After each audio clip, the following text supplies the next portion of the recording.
Welcome to Gorilla Radio number 226. This will be the last time you see us until state. So Friday night. Yeah, 2 days off of Gorilla Radio this week. That's crazy. Bro, it is crazy because I feel like the last 2.5 weeks, 3 weeks have been like crazy, like media driven. Like we've been all over the place. Yeah, we did 2 regional weeks. We did 2 or 4 semi-state week, and now we're doing 2. And I also did Sunday, and then we're gonna do Friday. So then the regional week, I did the live broadcast of the regional, and I did the Vargo podcast. So yes, so the deep water. The deep waters. I will say, I'm glad to be here with everyone. Did have a driving experience with my daughter. That was fun. I told Mike we're gonna rank top 5 things we'd rather do than teach my daughter to drive today.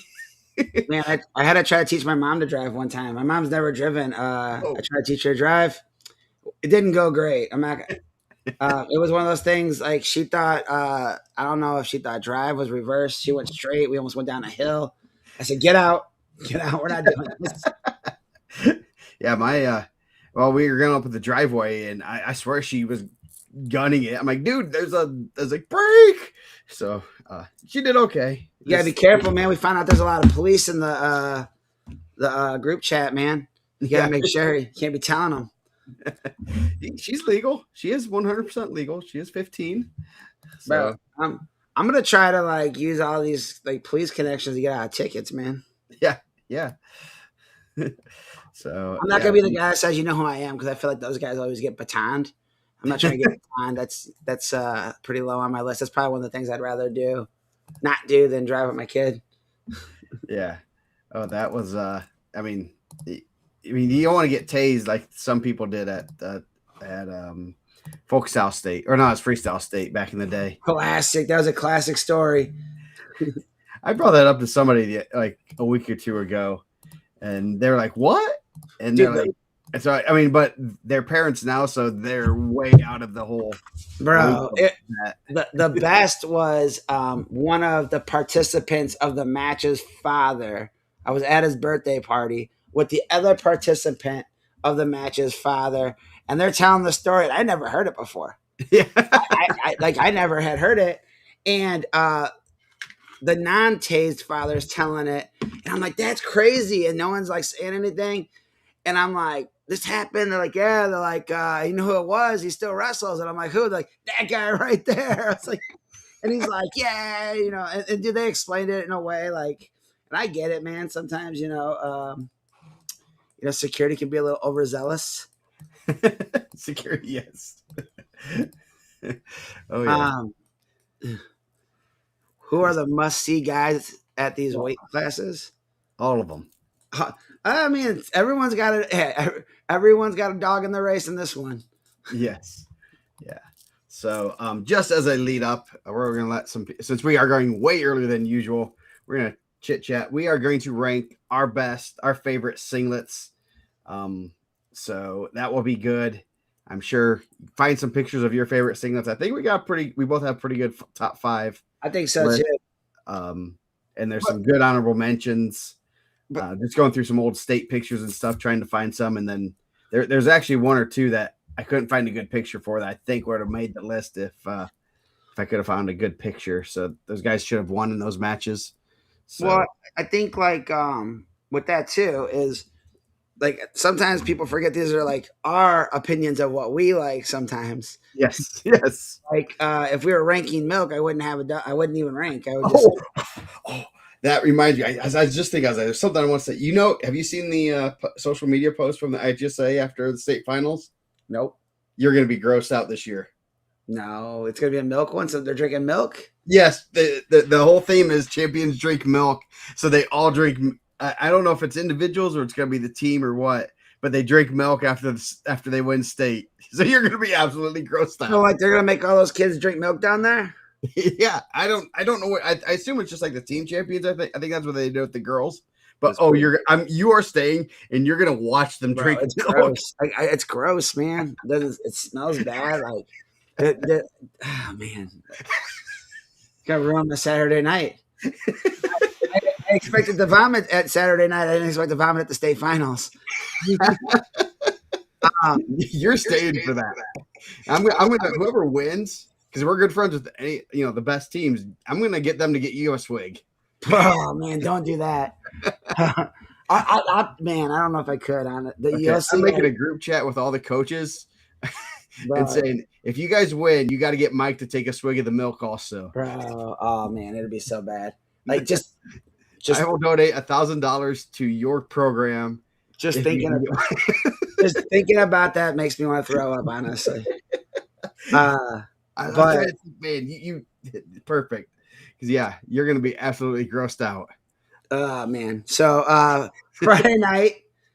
It sounds like Thursday night. If you're going down, we're celebrating Dane's 40th birthday party. That's going to happen in a couple weeks. I think he said it's a couple weeks out, but he wants to celebrate with his best friends.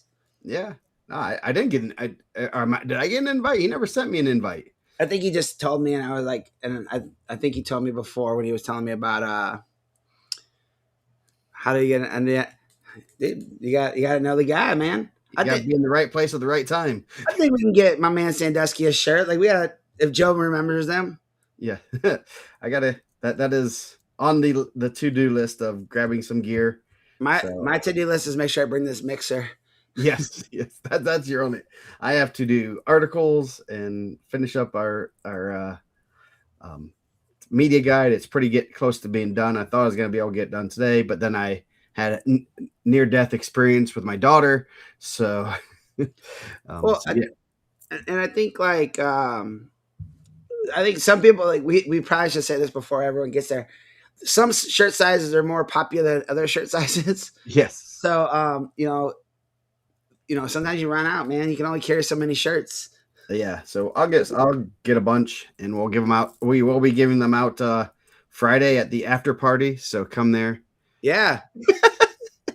My daughter I guess she's watching. She said, you did not have a near death experience. I mean, that's not always true. Like, death is relevant to whoever's in there, man. Yes. You could have been having, some, tightness in your chest. Yes. There was a lot of tightness there. There's a lot of breathing. So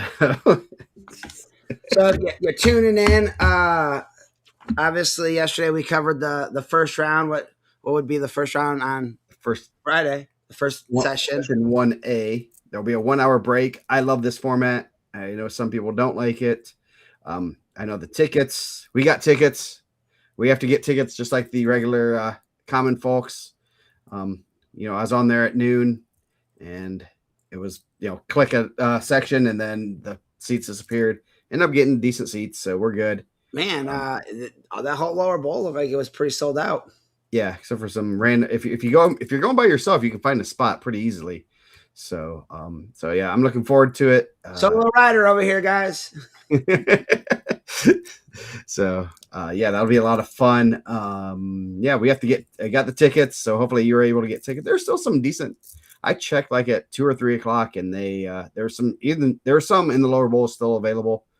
There's really not a bad seat if you want to sit up in the higher areas. So. I mean, like if you go way to the tip top, probably not as cool. I went up there one time because Reese wanted to go there, but man, it's high, dude. And it's pretty steep. Yeah. Actually, the worst seat the worst time I ever went there and had a seat was we went to we were playing a tournament at Grand Park, and we just had like a lot of downtime, and we went and watched the Fever play. Completely sold out. Yeah. Like I was like Caitlin Clark's first triple double. I'm not gonna lie to you guys, I don't watch a lot of women's basketball. And we had a couple of basketball players on the team that were going crazy. I was like, that happens in the NBA a pretty good amount, Russell Westbrook did it for a whole season. And I was like, does it not happen in the WNBA a lot? They're like, no. I said, oh, all right. Well, cool. That's awesome. We were there for it. Yeah. So yeah, that was that should be a great weekend. As we said, join us Friday after party at the hangar. It was a lot of fun last year. Hopefully we get another big group. I think come out. You can if you're good enough, we'll get you on the mic. And the parents are actually really good because they've been on the circuit. Well, most are. Depending on the type of day they're having. Yes. We're 50-50 with our guy. He was good one year. Then the second year he dropped it. dropped some cuss words. Yeah. Yes. So yeah, the parents are good though because they have a lot of knowledge. They've been on the trips with the kids. They know a lot of good stuff, and then they've also done deep dives in their kids' weight classes. Like they know these kids back and forth, and like, oh yeah, we wrestled him 6 years ago at ISWA folk style, and then they Grand River Rumble in the this and that. So Yeah. So this will be our third year doing it. It's pretty cool. I mean, I really enjoy it, and then I think it gives us a good time to have. Man, I gotta get. Is that my guy T Horn? I gotta give him a call back, man. My phone's been going crazy with work and everything. So, um, but it's really cool. It's cool to get the people there, especially a lot of people from the chat are there. Um, it is kid friendly, right? You can go in there if you're a kid. Yep, we bring kids. I'm bringing my family. I'm gonna I'm not. order a little bit of food, some pizzas and stuff, and some appetizers. So first come, first serve. I'll be a solo Let us rider eat this first. weekend. We're bringing Dustin, so we might not have much food. Yeah, I'm solo riding this weekend. Noemi has a dance on Friday, and I guess it's a pretty cool thing. Well, I heard Kimmy didn't want to go because we weren't staying in the train rooms. Bro, I was actually not. No, I like the homeless suite. I think homeless suites ranks higher on my list than the train hotel. But I was shocked to see a train in there, and I was actually double shocked when I found out we could have stayed in the train. It looked a Kimmy little was bit- very intrigued. I think it was I think it was haunted. It might have been haunted. I mean, I think the Hilton Garden Inn, if you're staying there, I think that is haunted. So Hopefully, he got a refundable room now. yeah. So like there were some ghosts. Yeah. We started doing like clay pottery. It was pretty intense. Oh jeez. Oh, this is good. This is great. So anyway, we're gonna talk the great. Let's see. I gotta share my screen. Where is my? Yes, dude. I'm not gonna be solo. Eric said he got me. He's gonna. You guys riding down together? I did that with Hector Mendez one time. It's probably a one and done for me. I'm gonna drive myself. We were doing probably almost 100 the whole way there, and I was like, he's the police. He's good at this. And he's like, hey, you want a drink? And I was like, oh, cool. What did you bring? He's like, oh, I've been drinking this vodka, this Tito. And I was like, man, you know what? Cut that part out. We're not going to say that part. He got extra tickets too. Wow. I mean, he's buying all his friends now. Dude, that's because he's the man, bro. He probably had some algorithm to get it. He fixed. I'm telling you, he's a tech wizard. He made the show at the 219 show work. Yeah. What section? We're in section 14, row 8 and 9. Just so you guys know. So crap, that's probably not a good idea. Yeah, you guys know what I'm saying, right? I'm always happy to see everybody. Yeah, no, it was actually it's a lot of fun because especially like last year we learned about catfish. Yeah, you're like, who are you guys yelling at? They're like catfish. Like who's catfish? So now we call them catfish. So toss the section you're in on there, and they're right next to us. So nice. Yeah, it's gonna be a party section then. Yeah, so we can't be like a bougie guy like Jason Miller and be in the box. Yeah, or Cameron Sakon, who he's like, oh, I can get you one ticket. I'm like, yeah, that's nice. I thought we had friends. Yeah, it's amazing how many friends we don't have when it comes to getting us in a suite. And I'm talking lower suite, nice level. Dude, one time like one of the suites was like just empty. And we brought a guy down here who never wrestled or anything. He was just one of my boys from like the hood, kind of. He's from the hood. And he like jumped up in the suite and just put his feet up and started watching wrestling and no one said anything to him. Nice. So, I mean, I wouldn't recommend that, but also, I mean. If you have a spot for like 4 to 8 people in your suite we will give you gear for that for sure. That's 100% easiest way to get gear. If you actually, my boy said he has a suite at Lucas Oil for his company. So if you guys want to trade suites with them, yeah. If there's any events, he said he went to Taylor Swift last year with his daughter, and like he's going to monster truck racing. He said we should like try to trade my suite at the Lucas Oil Stadium. I said, bro, it's the week of state. No one's trading stuff now. This was like months ago. We needed this. Yeah. So yeah. Well, maybe he needs I am good with gear. We will trade gear for suite tickets. I got sweatshirts, t-shirts, bags. Actually, only one bag, but talked about For, that yet. for the whole suite, we'll get you a bag. Yes, yes.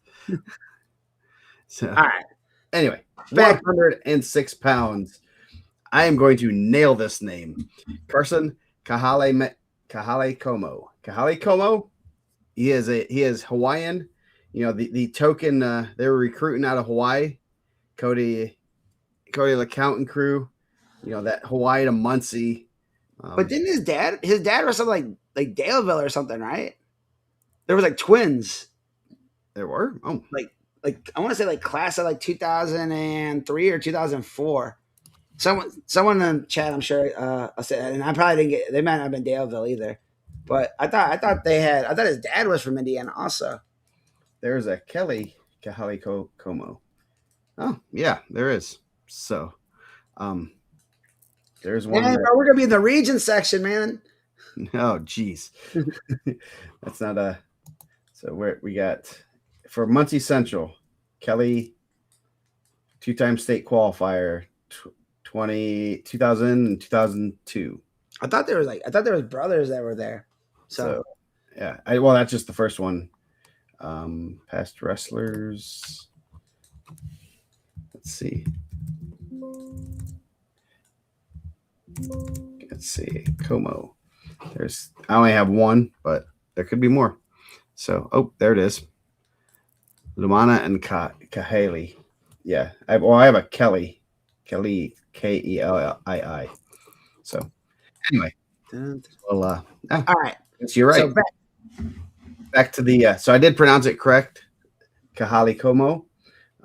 So he had a great Fort Wayne semi-state. Pinned Joey Warner in the finals. I did not expect Joey to get pinned in the first period with a simple half, and he just ran that over. Looked real good.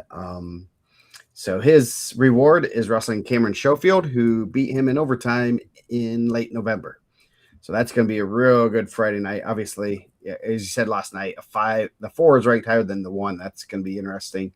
And then you got number 4, Julian DeLuna, Hanover Central versus number 3, Lucas Scott. So all top 8 guys in that quarter bracket. Yeah, not bad. 16 out of 16 at 106 pounds, though. Yes, sir. And I don't think any of them were north of 25, right? Yeah. Let's go. So, yeah. And we lost a couple guys along the way. So, yeah, I'll start that bottom part. I mean, Lucas got good rebound from the week before. I thought, like, he took his first loss at the regional in the semis, I think, to Culp, correct? Yeah. And then, bounced back to semi-state runner-up, obviously, Connor Maddox, who we're going to talk about in the bottom part of the bracket. But having a really good sophomore year. I know he was in the mix last year. But DeLuna's been wrestling well, too. Took a loss to Vince McCoy in the semis there. I think it's pretty lopsided, too. He had been wrestling really well, and I know we'll talk about it down there. But that'd be a good one. I mean, 36-2, 39-2. DeLuna's other losses to Louis, who's no longer in the bracket at the Al Smith. So that'd be a really good one right off the bat. And I know Hanover Central, like the entire year, had been thinking that DeLuna could make a run to the semis. He's the second highest rated guy in that quarter bracket. But on the top part, Cameron Schofield's had a really good season. Had a bad semi-state, though. Yeah. 2 losses there. His only other loss before that was Joe Hamilton. He's had a really good year. He's had a good summer. He's been around for in the mix for a long time on SWA. And Kalia, how do you say it? How are we saying this? Kahale Como. Kahale Como. I like that, man. That's good. Then we gotta get Now it rolls off my tongue. Rolls off my tongue now. We need to get the announcer and make sure he knows. Yeah. Really tough freshman. Delta's done a really good job of getting all those matches in, right? Like they've done a great job of getting. Did he lose to DeLuna also? I think his 2 losses are just out of state, if I'm not mistaken. DeLuna got him too, 5-4. Or Team state. DeLuna did get him Yep. Okay, so they're all 2 of them were. He lost to Louis. I'm bringing it up here. Louis, DeLuna, Schofield, and the Tennessee kid, right? Yeah. Where is he at? I'll put him. Yeah, he lost to Schofield, Weiler, Kennison, and DeLuna. So Yeah, that's a good. I mean, And that's all one. this match, I mean, those are all 4-1 to Schofield overtime, 4-0 to Weiler, 4-1 to Louis. I mean, Yeah, and 5-4 to DeLuna. So he's, a takedown away basically from being undefeated right now. and obviously it's about peaking at the right time. We talked about him going out and pinning Warner in the finals of Fort Wayne, and and Coach Tante have Schofield ready, right? Like Yeah. or Morgan or the professor or whoever works with their little guys. But There's a guy that we know. a little a A little Cotty guy. bit. Oh yeah, Cotty too. Cotty's there. So Yeah. a little bit of Perry love there. A little bit of family love, right? You're gonna have Cotty in the corner. You're gonna have Cody in the corner. Yeah. Oh, geez. Yeah. We got a couple underlying stories Wait, there. So we could have Cody LeCount and Cotty. You know, the stepbrothers. stepbrothers. Yeah. Yep. They had bunk beds, I heard, and for more activities in their room. So that has like a little bit, and I mean, obviously that's a really good top part. We got 11 losses between 4 wrestlers. Who do you think's the drummer between the Cody and Jacob? Oh, Jacob drums, right? Yeah. Jacob for sure. Cody's probably the songbird, right? Yeah. Yeah. Kind of a combination of Fergie and Jesus. Yep. So yeah, definitely some stories up there. I don't know if Scott and DeLuna have wrestled anywhere. They did not hit at Trikoff. They're both there. They did not wrestle though. Mm-hmm. Yeah. So next quarter bracket, Joe Hamilton, Center Grove had avenged a couple losses. Correction. Big Joe Hamilton. Big Joe Hamilton. Per Swain. Yes, that's what they call him, Big Joe. So he has great semi-state, avenges loss. Couple losses, right? Yep, to Huddleston. He has number 23 Ari Schrock of Mechaniqua, number 12 Mason Baylor Milan versus number 16 Gavin Longoria Lowell. So while you have 4 top 8 guys there, no one in the top 10, or you got one top 10, 10 and then above there. Schrock and Warner was a great semifinal match.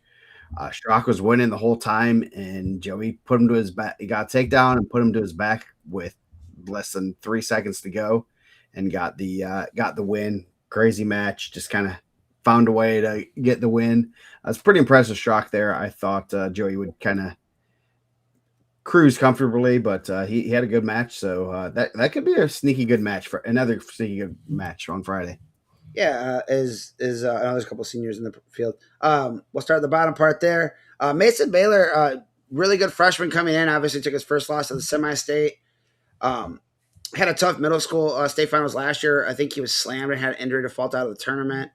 Gavin Longoria had a really good semi-state on Saturday. Ran his way to the finals for Lowell. 30-11.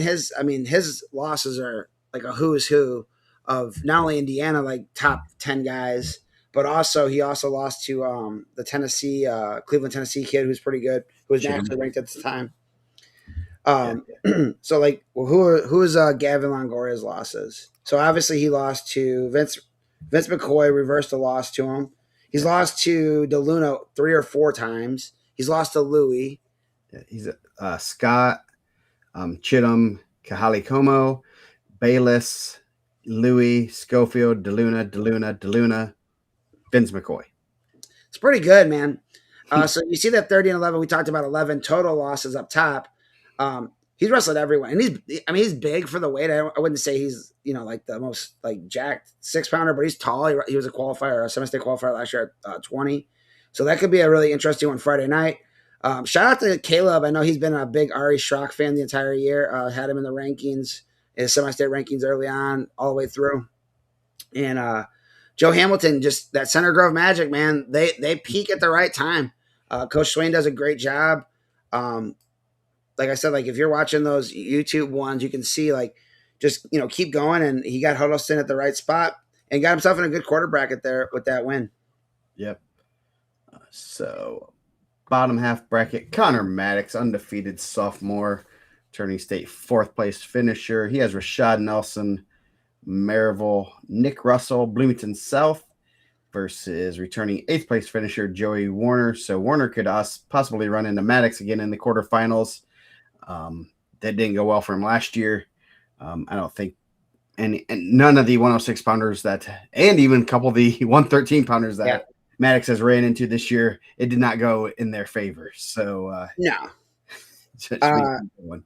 When you run out that 30-0 and you've wrestled the Carnahan and you wrestled the Iron Man and you still haven't got a loss, you're doing pretty good. And you bumped up and beat the number 1 and 2 at 113 in the first tournament of the year. Dude, 1, 2, and 4. I mean, I think Chef had dropped down, but he was in the same tournament, right? Yeah. So yeah, Connor Maddox, phenomenal. He's had a great year. I think he was really good last year, and then he's improved even on that. Rashad Nelson, I mean, tough draw, man. You like we said last night, if you take fourth, there's a shot that you're gonna you're getting somebody that's really tough. If you're a 4, you're getting a semi-state champion. Of the semi-state champions, I would assume that's probably not the one that you wanted. He's the best. He's by ranking and returning medal, he's the best one. But Maryville have him fired up, ready to go. But that sometimes you got to take care of business in that 3rd and 4th place match. Yeah, Joey Warner's really good. I think he's really good in the top position. You see him turning people. You talked about him turning Ari Schrock in that match. I think one of his losses was up at 1 or 2 of his losses up at 13. One was to Heisler, and then he lost to Schofield, and then he lost this past weekend. And Nick Russell's a tough sophomore for Bloomington South. We saw him at Al Smith. He had a tough route there. He had a really good win at the regional over the Floyd Central kid that put him in a good spot to qualify. So that Bloomington South had a really tough semi-state. And I'm not saying tough, they didn't wrestle well. They just ran into some really hard draws. So I'm sure they're going to be trying to gain as many medals as they can. He's their only qualifier, and they left a few guys at home that definitely would qualify out of the other 3 semi-states, and not as a 4, as a 2 or a 3. I thought you were going to go hard. I thought you were going to bury us, bro. I was really nervous there. That'd be a good Friday night matchup. Yeah. So bottom quarter bracket: Connor Cleveland, East Noble freshman, having a great year. One of 4 Knights representing Holston, Brownsburg. Back up last year. I know he's a little small for the weight and having a great year. He's coming on strong at the end. Obviously, probably didn't want to. He lost to Big Joe last week, but he'll be back. Vince McCoy, coming on strong. Bill Flatt's got him rolling. 1 semi-state. He'll have Nolan Culp. You got two of the 4s are ranked higher than the 1s in this bracket, which tells you how even and how deep this weight is. Yeah, shout out to Chris Vargo. Let me start on the top part. Connor Cleveland, a really tough freshman. We talked about it. The semi-state show. I heard Mike Gable hit the semi-state. But really tough freshman. We saw him at ISWA last year. Had a really good summer. He's having a really good season for East Noble. Huddleston is one of those guys that had been undersized. I think, obviously he's in the weight now, but, Triple Crown winner a bunch of times growing up. I don't know if those guys have any kind of history of wrestling each other, but he's really tough. And I'm not just talking Indiana tough growing up in some of those lower weights. He was national level, tough growing up. So it's good to see him in the lineup. I would assume that if his ambition is to wrestle in college, he's going to probably be a lifetime 25. Yeah. He'd probably be hoping that they would go back to what it used to be 19. What was it? 118. Try to go back to 118s. But that'll be a good match. And then Nolan Copes had a really good season for Hamilton Southeastern, 27-6. I know he was at the Curry Clash early on too. Vince McCoy had a day, man. And shout out to Chris Vargo. When I did the Deep Water podcast, I was talking, people always say, hey, you're sleeping on this guy. He's like, oh, you're sleeping on Vince McCoy. And I broke it down. Vince McCoy had lost to Gavin Longoria at Al Smith. Dang, dude. TJ McMurray going to take over these rankings. Had taken a loss to Gavin Longoria, so it was hard to jump him because they had wrestled again. And Gavin Longoria, you're not going to punish him for wrestling a tough schedule. It's not like he lost anyone that wasn't ranked ahead of him. So Vince McCoy just took care of business, man. B Flat had him going. I thought Vince McCoy had a really good shot last year to qualify, and then this year he won the semi-state. Yeah. TJ's been a little salty since he didn't get on the 219 episode. He was pointing people to USA bracketing instead of Indiana Matt on their comments. I seen that. Yeah. Man. Man, didn't they man, they invented this thing. Man, when I seen that guy post that, a search engine, right? If you just throw it in there, it'll come right up. Yeah, yes. This man, Google thing. You don't have to go in there and just like be angry. Yeah. So like, we do have a website. If you guys do not know that, I guess 17 years. Even if someone that follows, he follows wrestling in Indiana pretty well, and didn't realize that there was actually a website and we weren't just a Facebook page. So, yeah. More than I don't want to say anything bad about certain educational systems, but because they were in the Fort Wayne semi-state, and I like their coach. Yeah, so. He's generally a good dude. I mean, but like I saw that, I was like, come on, man, quick search, man. Yeah, you're right. The better brackets are on Indiana Matt, TJ. If you want, give me your rankings, and I'll put them on the brackets too. Don't do that. I'm sure he'll give me his rankings after state. Folks get lost in the mail. There's a website for the website. That's called Facebook. So 113. Trayvon Ducking, number 1 in the state, returning state champion. Man, he took some losses early last year, and after that, he's state series and stuff. Kind of especially with who he sees with Bridge, or not Bridge wasn't in his weight. With Daniel Brown and some other guys that are in those weight classes, I kind of expected at least one time for him to kind of stumble against that level of competition, and he really hasn't since about midway through last year. And so that's pretty impressive, especially with the guys he's wrestling week in, week out. So he has number 18, Maximus Kleberg from Prairie Heights, grid freshman. Glad to see Prairie Heights representing with a tough freshman. Brody Blevins, Mishawaka, senior, 22-3, and Caleb Morrow, Ron Colley via Indianapolis Lutheran, looking for his first medal. A real good quarter bracket. Obviously, you can. I mean, if you see this is about as good as a seeding you can get right here. Man, why'd they do you guys like that? The Fort Wayne semi-state. You go back to back with Evansville. I mean, Falcons doesn't like us, I guess. That's what I heard. He actually told me that on Saturday. It was crazy. Oh, he only spent like 2 weight classes in Fort Wayne, and hightailed it over there to see you. Dude, and I left. I said, I'm out of here. That guy's coming here. I'm not getting yelled at. Yeah, you got my message, and you're like, I said the last time that guy was in the same gym as me, some things went down, and I'm not seeing it twice. Yeah, starting the bottom quarter bracket there. Caleb Morrow is having a really good career, 2-time state qualifier. I think that's a really good get for Ron Colley. Kind of, fitting that lineup really well. He's had a great season. I know he had a big day for them at Team State. Brody Blevins, a senior, 22-3. He's a big 113. I know, talking to the guys that had wrestled him this year, he's strong. He holds position well. He's kind of been in and out of the rankings. I know. I think he could have been 6 last year, I believe. Freeze beat him. I know one of his losses is to Freeze at Al Smith, and like 2 to Cruz, possibly. I'll figure that out in just a second. I think Nick Freeze and 2 to Cruz. Top part of that quarter bracket, Max Kleberg, 38-6, freshman, Prairie Heights. Max did not place at the Al Smith, correct? Correct. He lost the blood round. He had a really, but he had, that was 13 was a really tough weight there. I know he had some wars. The future is bright for the Prairie Heights Panthers there. Yeah, he lost to Gene and Cruz.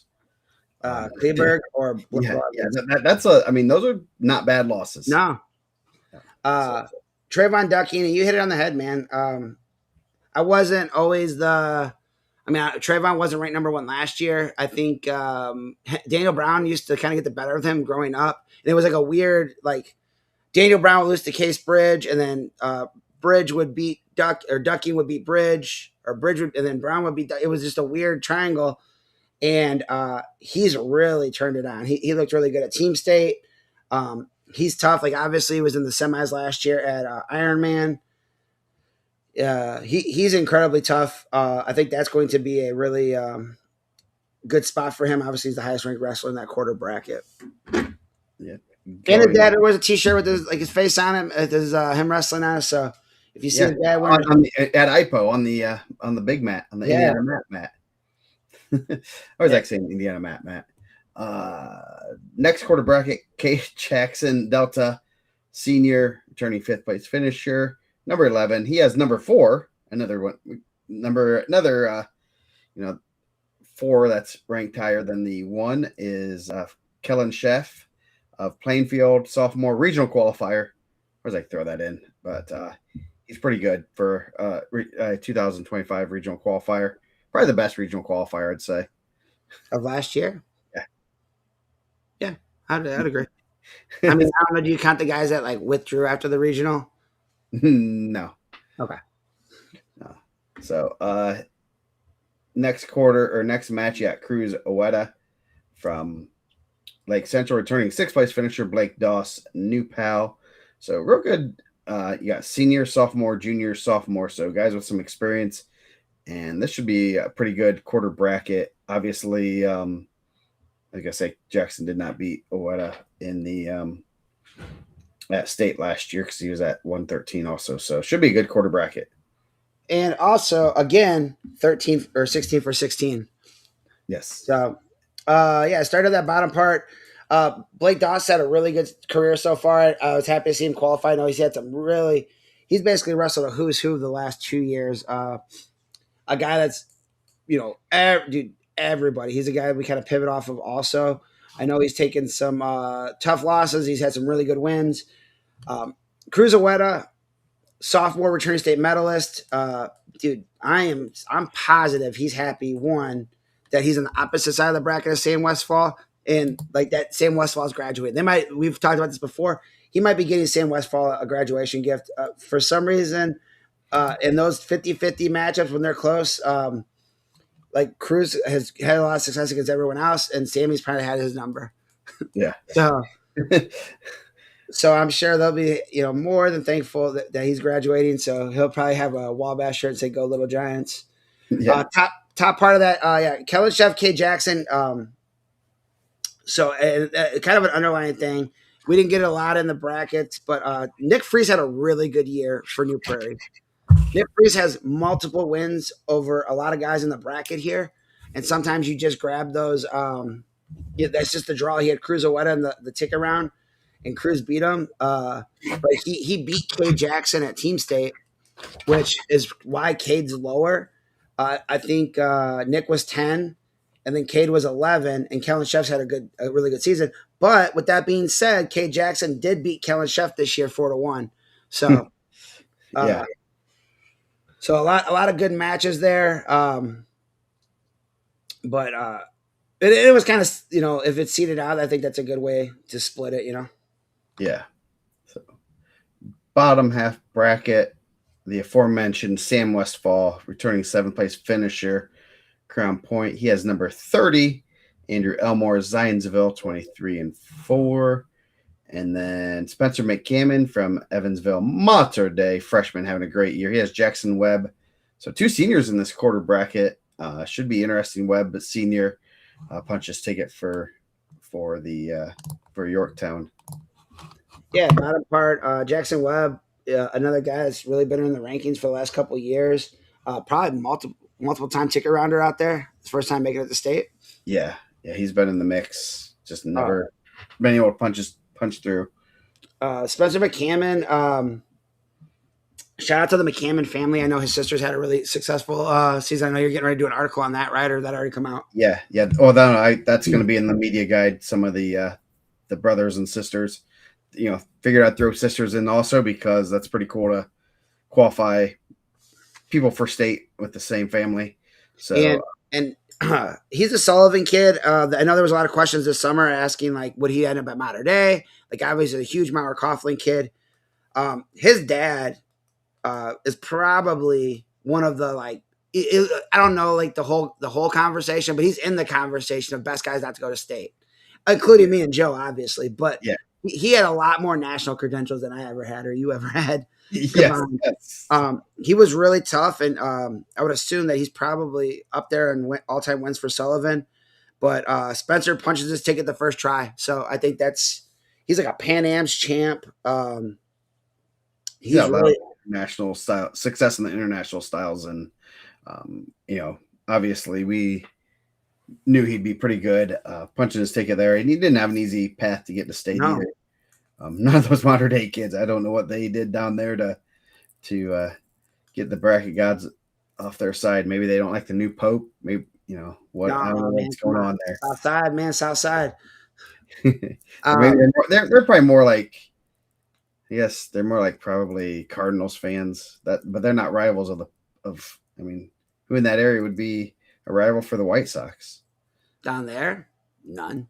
Yeah, I mean, we did beat the Houston Astros for a World Series championship one time. So, uh, so top part of that, Andrew Elmore, real talented junior, another upperclassman, 23-4. He came into the tournament 23-2.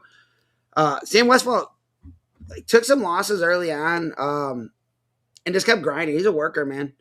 His uncle kind of runs our softball organization. They're a great family, the Scott family. So I'm a fan of Sam Westfall. Uh, just hearing it from outside, like obviously the wrestling community, you hear it from the family. And Rob doesn't go to a lot of stuff, and like he'll ask things, or, say things like, that, this or that, and which is really cool. And I'm really happy for him. He's a kid that was in the mix at Crown Point, like kept grinding, got in the lineup last year, was a medalist, and is just keep improving. And he works incredibly hard. So if I had a bet, I know he's going to Wabash. I would be betting he's going to be working with Steel at some point. They own a steel company. I think a lot of the family works there. I bet he's going to be in that mix too. So shout out to Sam Westfall for holding it down. So last quarter bracket, this is another good one. Number 14, Drew Heisler versus number 2, Daniel Brown Jr. Number 3, Tate St. Laurent of Cathedral has a lot better draw this year. He has Tyler Quarles from Lowell. So Laurent won semi-state, puts himself in a little bit better situation than he did last year, but still going to be a tough quarterfinal match. Yeah, that was the Friday night match last year. Daniel Brown and St. Laurent, right? Yeah. So eventually they're gonna. So this year it's gonna be quarters. Next year it's gonna be semis. Then their senior year will be the finals under the lights. So yeah, the top part of that, Drew Heisler, a real talented sophomore, had some really good wins this year. His dad, you told me his dad's a doctor, so if you need a doctor, reach out. If they say there's a doctor in the house, we know there'll be at least one. I'm just Daniel Brown, love. Dude, we really like Daniel Brown Jr. Really good kid. Obviously, we talked to him the Triple B story last week with Little B. Yeah, dude, he's a lot of fun, man, and he's not afraid to give his opinions. And might be wearing a Teletubby costume to wrestle this weekend. That's what I heard that he's doing. Dude, we might get him on the payroll at some point. So that's a tough draw for Heisler. I mean, like I said, back-to-back weights. Fort Wayne draws Evansville, which is right now the premier semi-state, and that's a tough one. St. Laurent and Quarles. Tyler Quarles had a really good semi-state at East Chicago. Beat Isabel Kaplan 1-0. Me personally, I was actually watching the match with some people up there before I got removed by security from that area. Going to the third period, I was really surprised they chose down. Like, especially now with the 3-point takedown. Like, even if you get an escape, you're still going to need a takedown, right? And you can still give up an escape if you needed to. Tyler Quarles is really good with the legs. We got to see him a lot doing Heartland Sports Network wrestling Carter Gary. Someone's teaching legs again at Lowell, and that's a good thing for the community because there's a guy that's going to be in our singlet picks that was pretty good with the legs too. That's a tough Friday night. Taylor St. Laurent, I thought should have been a medalist last year. No disrespect to any other semi-state. I was disappointed that Newcastle and Evansville hit Friday night because I thought those were two of the stronger semi-states at 6. Yeah. And I think that's the blind draw of it. I know people always say like they should let us seed it out, and partly like but I think more for stuff like that. Like if there's two incredibly hard semi-states, like they shouldn't be hitting each other. And like if one semi-state's a little bit down, and I know like someone's gonna be, that's the draw, it's how it works. It happened to us before too. Okay, cool. Did you like it when it happened to you? Yeah. But man, I heard someone told me today that we were so popular still about our seedings from the Al Smith this weekend at the East Chicago semi-state. So Makes my heart. Yeah. The St. Laurent Daniel Brown match should be pretty good if they get to that point. Like obviously don't sleep on anybody, but those have been good matches because I think that was a good match at Team State last year also. Yeah. And then they wrestled at Al Smith in the semis this year. Or no, St. Laurent had was on the other side. He had Maddox. Never mind. Just as we say, the seeds. Not Maddox, right? Yeah, or not Maddox. Was St. Laurent on the set? Who did they wrestle? I'm getting off. Yeah, he won 4-1. I don't know who would have beat him there. He won 4-1. Daniel Brown. Those are good matches. Yep. He's really good, man. I think like people. I think he's tend to be overlooked in that that group of that like last year's group of sixes. I think people tend to overlook how good St. Laurent is. Yeah, I agree wholeheartedly. I mean, it's kind of crazy that those guys, there was the hierarchy was a little bit more of everyone beating everyone. Now they got a little bit of a hierarchy now, which is very interesting. And it's getting a little more consistent, which I didn't expect that to happen. So, but you never know. Sophomore years is, the off-season sophomore years is when I see a lot of kids make jumps, and someone might flip the script, as they said on a video that I just saw today. So 120 first top quarter brackets, some conference rivals hitting up first round. Case Bell versus Aiden Driscoll, little Hoosier Crossroads Conference rivalry. Then you got Braylon McIntyre versus Jackson Robbins. Another that is the TRC. Do you know what the TRC stands for? Let's see if how you know your Northern Indiana conferences. TRC, the Twin Rivers Conference. Ooh, close. Three Rivers Conference. Oh, Three Rivers. Real close. I did not expect that. Yeah. So McIntyre won that match last time. I believe Bell beat Driscoll if they wrestled. But obviously those guys are the favorites. But a lot more on the line here. That's going to be some. I think the McIntyre Robbins match could be a little bit closer. I think they wrestled twice this year, so should be interesting. McIntyre taking his first loss Saturday. Yeah, we'll start that bottom part. McIntyre had a really tough draw in the semi-state last year. I think he took his first loss in the ticket round last year to Levi Johns, correct? Yes. And this year, punching his ticket his senior year, he's had a really good career. Obviously, over the last 2 years, up until this point, probably 80 plus and 2. Jackson Robbins, we've kind of talked about that last week at the semi-state show. So if you didn't tune into East Chicago, he was a transfer that had sat out last year. My nephew wrestled him up at Sparty Duels, and he had some like high school results. It was like, that's weird. Like, and we kind of reached out, and they said that he was at Rochester. He's a strong 20. He had a good day. He beat Xavier Cunha, and then had a really good match in the finals with Alvarez.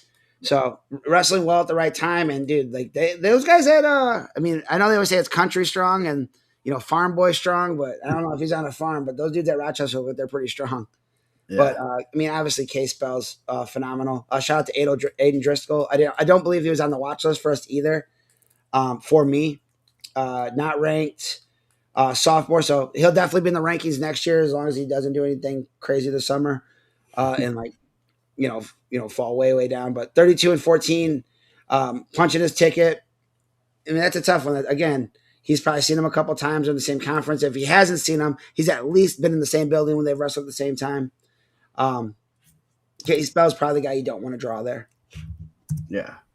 I believe that's still the TR. Hold on a second. Yeah, they're still in it right now. I think they might be. There's a lot of conference shuffling going on these days. So next quarter bracket, Jeremy Aiden Poophead Carver. That's what his dad says his other nickname is that he calls him. He probably uses more colorful language. Indianapolis Cathedral got a second win over Peyton Shutley, and kind of the old playing pig. You got to prove it. He did. He has Justice Thrasher from Center Grove. It's one Center Grove did not want to wrestle. They've been wrestling real well. Returning state qualifier Jacob Powers, Crown Point, Cameron Center, Wawa C. Another one where it's a rematch, and Center beat Powers at the Al Smith. So, and all four of these guys were at the Al Smith where Carver won that weight class. Yeah, I think. It speaks to what they're doing at Mishawaka, like with the depth of that tournament. I know they're always looking to improve. So if you have a strong incoming class of wrestlers, and you think that you want to, be part of that group, and every time we reference someone it's not because the only time we ever see him is at Al Smith, but there a lot of these guys have been at Al Smith. Yeah, we'll start at the bottom part. Center, a qualifier 2 years ago out of Chicago, finally punched his ticket, broke his way to the mean streets of Fort Wayne semi-state. He's tough, man. He's big. He's strong for a senior at 120. Powers is like, I think right after Al Smith, I felt like Powers kind of turned the corner. Like, I don't know if Team State was the next tournament that Crown Point had, but he had a really good day there where he beat Thrasher and Bridge. Obviously, he dropped one to Bell in the final in the team finals, but he looked like he's been coming on. He also had a pretty good match, I believe, with Alvarez. So, he's pretty tough, man. That'd be a good one. And then I know there was some chitter chatter on the social media boards. Carver's had a really good season. Like, if we were seeding it, we probably had him on the bottom. Like, when I say probably, yes, we would have had him on the bottom. Like, he'd be opposite of Bell. I understand, like, for the show, and that they're probably buddies. But at the end of the day, both of those guys are going there to be the champ. I don't think any of them's deferring to say, well, he's my buddy, I'm going to let him win. Both of those guys are going there to be the champ, and even if you were on the bottom, you would have to beat him either way. Yeah. So, I don't know the weight cutting situation of any of those guys. I know Carver had wrestled pretty low at IPO and all of that, so maybe he's cutting a little bit less. I mean, obviously, the further the day goes, you're probably going to be a little bit heavier. You don't want to grab a guy that's, back in the day. We're going to look at some back in the day singlets in the singlet picks, where those dudes were probably 2-3 weight classes higher come Saturday night. So looking forward to a very strong semifinal there. But with that said, like, you have two seniors in that quarter bracket. If you look past anybody, especially with the ways points are scored now, it'd be incredibly difficult to come back from that. So Carver's a pinner, man. So I'm excited to see that Carver Bell match, possibly. Yes. I'm sure Ryan and our sponsor Contenders get to see that match pretty often. Yeah. So bottom half bracket, another freshman semi-state champ, Ethan Alvarez Maryville, 41-2. He has Caden Braden. Concord had one of the bigger upsets of the day. It's probably one of the bigger first round upsets, taking out defending semi-state champ out of Fort Wayne, Bakari Cooper. If you watch it, it's just kind of a Cooper was trying to fireman's and kind of put his arm in the wrong spot, and Braden took advantage of it. And he was flat. It was not even it was just a brain fart kind of moment, and he took advantage of it. And that's what makes wrestling awesome. And, it was crazy. Alden Walker, Evansville Mater Dei. He has Ron Colley, two storied programs right there with Peyton Shutley, 2024 champ, 2025 runner up. Should be a real good quarter bracket here. Yes. We'll start on the bottom part. Obviously, Alden Walker's having a really good season. Had a really exciting match with Bell at Team State. Mater Dei did not get a lot of good draws. Mater Dei, and you're coming out of the toughest semi-state, and if you're not like in the finals, it's going to be tough because you're going to be drawing champs and runners up from other semi-states, right? Yeah. Peyton Shutley quietly having probably one of the best careers in the class of 26. I think, I don't know, like maybe I don't know if we talk about him enough and give him his roses enough. he's a dog, man. Guy wrestles hard. He's taken the two losses to Carver. Um, him and Bell was a really good match at Center Grove. It was a really good match last year under the lights. I also believe he's a Contenders kid. So, I mean, a guy that when he's said and done, we're gonna look back and be like, dude, he was really, really good. Yeah, going to IU also. Going, So gonna be going probably good. Spent a good chunk of time at 125 for them. So yeah, he is. I mean, he's pretty good. He's real good, and he'll be a good college wrestler too. So should be a good quarter bracket. Oh, go ahead about yeah, the Alvarez top and the Braden. top part of that, Ethan Alvarez. I think some people thought we had him overrated a little bit early on, just because he was a really good freshman. Um, had a really good Al Smith. He has two losses. One is to Jeremy Carver. The other is to Noel Verduzco. Both of those guys really tough. Um, he had a great semi-state. Pulled out some tough matches. I think he went down on Jackson. He was behind on Jackson Robbins. Ended up coming back and winning. He's a guy that I think is going to be in the mix the next 3 years, 4 years. But Coach Maldonado does a great job with those guys. And I'll let you talk about Caden Braden because you were the one that told me when we were doing the Al Smith. I'm gonna let you take your victory lap here. I think I was giving Caden Braden a hard time when we were putting him in the seeds, and you told me that you've seen him and he's had some really good wins. So go ahead and take your victory lap, my friend. I just said that he had some good wins, and I'm like, he had, he had a good record going in there, and I just saw a couple of those wins. I'm like, I don't think he's. I mean, I think he's pretty solid, And I was, for one of these times, I was right, and then he punches a ticket. So Mike's like, Mike was definitely the first one to say, hey, I mean, you were on the Kane Braden train, pretty early, and congrats to him and Concord getting a punch in the qualifier. Obviously, his buddy Bryson Brosemere was is cheering him on. I know Bryson lost a tough one in the ticket round, but yeah, it's good to see Concord represented, and obviously he could. I think they have a good coaching staff there. Colin Kroom and blanking on that other name, their Mishawaka guy. They're doing a good job, and I think that program is going to be getting better every year. I think they have a good group of guys that are going to be there for the long term and kind of continue to build that program up. And obviously, getting the kid to states, showing that they're doing the right things. Yeah. So shout out to Caden Braden. Junior, I definitely think he'll be seated at the Al Smith next year. No questions asked. Mike's not gonna give me crap about that one. Bottom quarter bracket: Seth Lamb, Fishers, Junior, number 19 in the state. Case Bridge, Avon, returning third place finisher. How many number 4 ranked guys have 10 losses? Probably one. Yeah, probably one.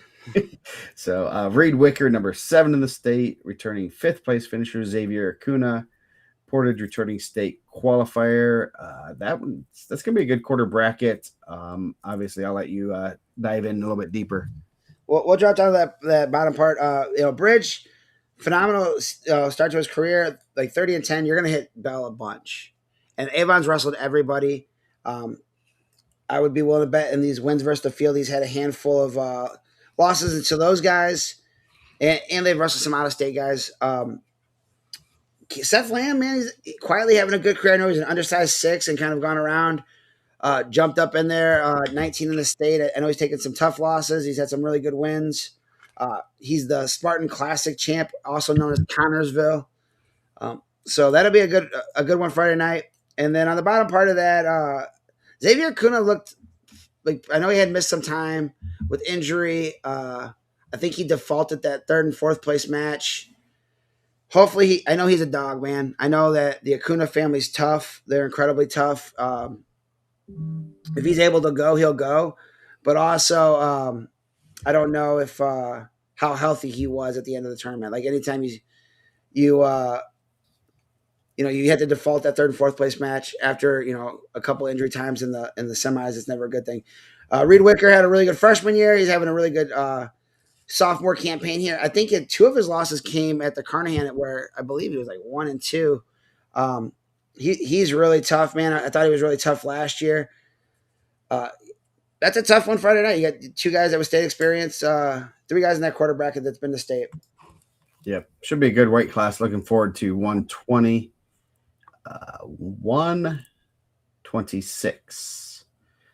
This is one of the weights that I like how like the weights that kind of we're looking forward to, the ones that are kind of really, really going to be crazy. And, where you could see a 15th ranked guy make it to the finals or something, or they're like every like three weight classes. So you get to, catch your breath, some things that should go a little bit more to chalk, and then you get back to the craziness. So this is one of those weight classes. Got number 1 and 2 in the top quarter bracket. Blake Getz, Roncalli, senior, 38-1. His one loss is to Noel Verduzco. Yeah. Nolan Mullins from Jasper. I know it's been a little bit since Jasper's been at the state finals. Congrats to them. Dakota Sprunger, coached by the great Caleb Sprunger. It's I can't even think of Thor's name now. Geez, I'm blanking on all names. You got Sawyer Miller in the corner. That's more important. Sawyer's a pretty good coach. That's there. So Sprunger has Noel Verduzco turning third place finisher. So good quarter bracket right there. And can't really overlook those guys with a higher ranking because they've had pretty good seasons themselves. Also, we got another 16 of 16 here, folks. So we'll start up at the bottom there. Noel's had some really good matches, and I don't think losing those matches, like obviously, like he's not trying to lose those matches, but like also to that, like those are just really good. He got beat in the same spot twice, like legitimately at the regional. He's winning with like 20 seconds left, shoots his shot, kind of holds on there. Kiros cuts the corner, cradles him up for 7. Mm-hmm. He's winning with about 24 seconds left on Saturday. And I'm thinking, like, there's no way he's going to do the same thing, right? Shoots a shot, Kiros cuts the corner, gets the cradle, locks it up, gets the takedown. I would, and this is just Mike Reiser talking, I'm only an amateur coach. I'm only giving advice a little bit. If that match happens again, I'd probably not go there 20 seconds left with no stall calls. Yes. But I don't think you can overlook a senior from South Adams. Noel was number 1 after beating Getz. Getz had beat Dominic Brown. They're all on the top side early on. So it was really a mix for the number 1 spot between Don Brown and Verduzco at that point. That could be a really good matchup. Nolan Mullins, shout out to Jasper Nolan Mullins. I know he got a good dub over my nephew at IPO. So I think that's what started the snowball. Congratulations. And then Blake Getz, obviously another guy from Roncalli having a phenomenal career. He's got 2 medals, right in the mix to win a title. It's going to be who shows up on Saturday. Even in this very small quarter bracket, who shows up Saturday is going to be able to make a run. Yep, that's going to be a Saturday morning match you don't want to miss. 1 and 2, most possibly. So going down, this is another great quarter bracket. All top 9 wrestlers. Number 3, Dom Brown. Center Grove, number 6, Braden Voles, who's quietly having a really good career. 2-time state placer, going for his 3rd. Colin Strayer, Crown Point, returning 4th place finisher, and Abram Swathwood. One that, even though he doesn't have any state experience, I would not be surprised if he runs into the semifinals there. All these guys are as good as each other. Swathwood beat Strayer at D.L. Smith last year, 12-1. Brown beat Voles last year at state. I don't recall the exact score, but so there's some history, but nothing this year. Man, I saw this one. I'm like, wow, that's a lot of wins. And if you take Strayer's losses out of state out of the mix, you have single digit losses between all those guys. Yeah, and we'll start on that bottom part. Strayer 2 weeks ago had a really good win over Verduzco at the sectional, which kind of put him in this position. That was his first win over Verduzco. Those guys have battled. Like I'm sure if you take his out of state losses plus his Verduzco losses out of his career, he's probably in single digit losses also. Yes. but Swarthwood's tough, man. Missed the state tournament last year. I don't remember what round. I thought it was regional, so that's why I Yeah. was saying, best regional qualifier. Like Swarthwood's pretty good too. I know he was Yeah. Yes. out. He's funky, man. He's strong. Like he lands well. Like Strayer's strong too. Strayer holds position really well. That's a very interesting stylistic contrast for a Mhm. Friday night match. Crown Point didn't get a ton of like good draws where you're like, oh man, like they have a lot of history of winning these matches. They had a lot of matches where they were hitting guys where they have a history of losing those matches. Yeah. So not to say that Strayer hasn't gotten better or Swarthwood's gotten better, but that could be a really interesting Friday night matchup. Braden Vols taking 4 out at Newcastle. I was actually like kind of shocked by that. A shout out to Brody Weimer for winning that match in the third and fourth place match. But any of the champs would have been incredibly tough. Yeah. Any of the champs. 26 is nasty. It was nasty at Newcastle. It was nasty at East Chicago. It was nasty everywhere. That's going to be a tough one. Both of those guys pretty strong. Hmm. Also, Don Brown, another guy that we really like. Obviously, we talked about Daniel. Really, really good with his media stuff. I see him on those like YouTube ones. I don't know Braden Vols enough. Maybe he is pretty good on the media side of it too. But I know Dom had some injuries. And came back. But like once he got back, I thought he'd be back at Al Smith, and then when he got back at Team State, he looked like he had missed a beat. Yeah. Yeah. IPO champ this year. I don't know if he's committed or if he intends to wrestle in college. I But believe he's looking to wrestle in college. I know that he's taking some visits per some of the sources. Some Derek guy is an inside source.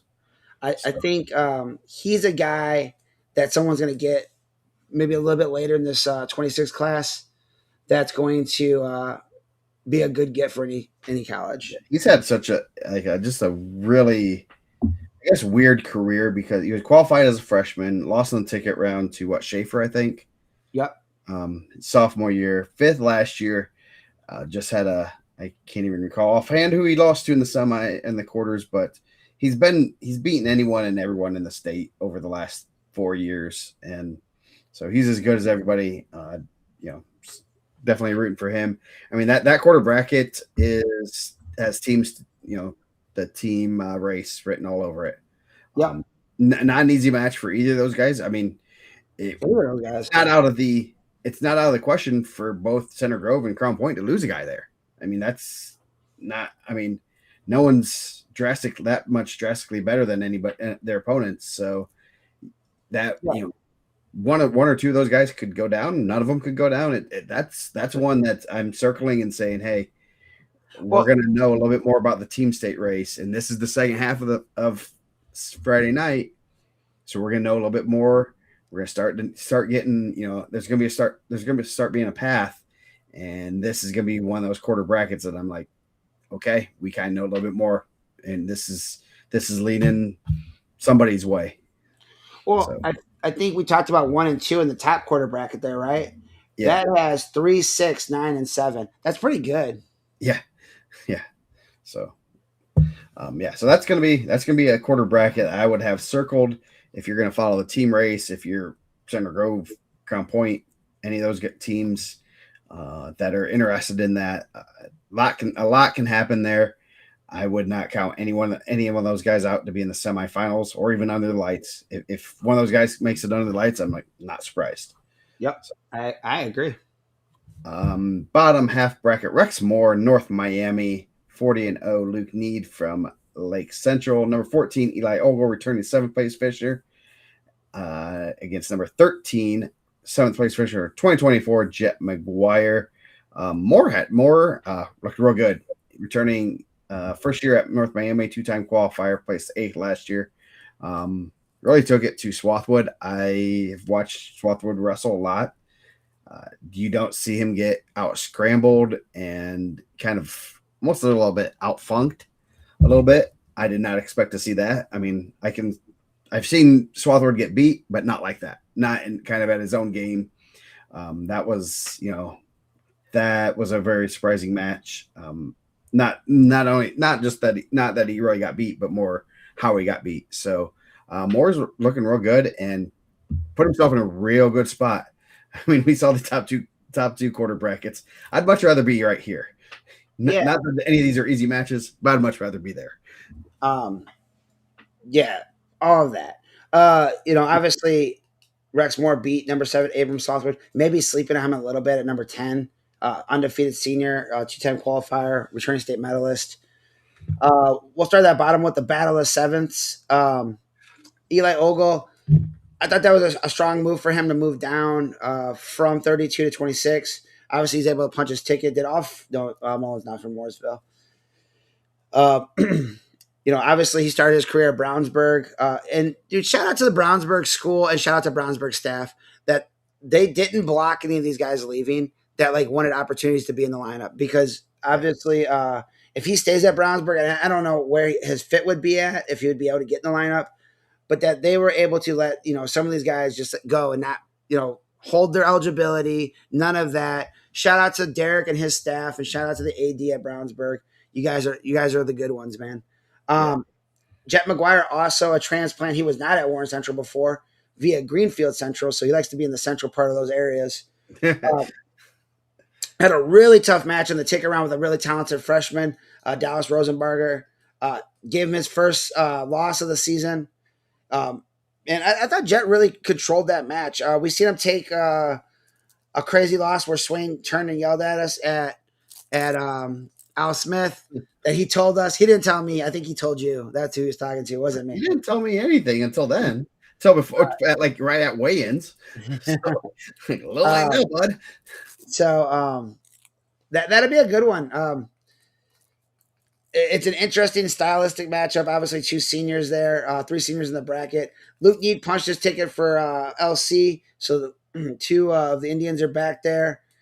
He's been in the mix, RWA guy growing up. But, man, that's a tough one, Rex Moore. But I guess of the champs, you couldn't draw Max. You're not getting Getz and you're not getting Don Brown. If you had to pick one champ, maybe that's the one you want, but it doesn't make it easy. Yeah, when you're the lowest, it's the lowest rank at 10 and undefeated and a returning medalist and making this 4 trip to state. That's called picking your poison either way. So, yeah, it should be a good quarter bracket and a lot can happen there. Last quarter bracket, Brody Weimer, Noblesville, punched his ticket for his father. He kind of was a little bit up and down early, and we've seen that with some freshmen. I know I had conversations with a father this earlier this year when things weren't going, how we thought, how everyone thought they were going to go, and then end up getting figuring things out. He has a tough Wyatt Ulrey from Mater Dei who had a pretty big win in the ticket round. Maximus Kiros Chesterton, great move going down to 126. And then Quanell Gabriel Lakeland. I heard we might see something. I know we saw the baby blue jumpsuits last year. The rumor is there's going to be something else special. So I am cheering for Lakeland to punch tickets every year if Kevin Watkins is going to look like, well, what he does. we got the baby blue going tonight. We'll start at the top part of that. Brody Weimer, dude, and shout out to Mike, man. Mike's really done a great job with Noblesville. When he went over there with the kids club and everything, I think he's done a phenomenal job of making wrestling fun. He's a guy that literally when you watch any of their stuff on social media, you see their post, that dude makes wrestling fun and it should be fun, especially at the younger ages. Yes. Brody's done a phenomenal job coming up through the youth brackets. I know right around Christmas, I think he fell out of the rankings. I forgot who he had taken a loss to. And Mike had sent me a text, not complaining, said he needed that wake-up call, that loss, but not seeing his name in there, kind of he's like, I like it, man. So, and then he was back pretty quick because I think he turned around and got a really good win after that. Yeah. But you're right. That's a really tough Friday night matchup with Wyatt Ulrey coming over from Boone, Vegas.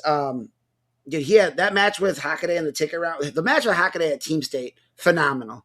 That was a really good match.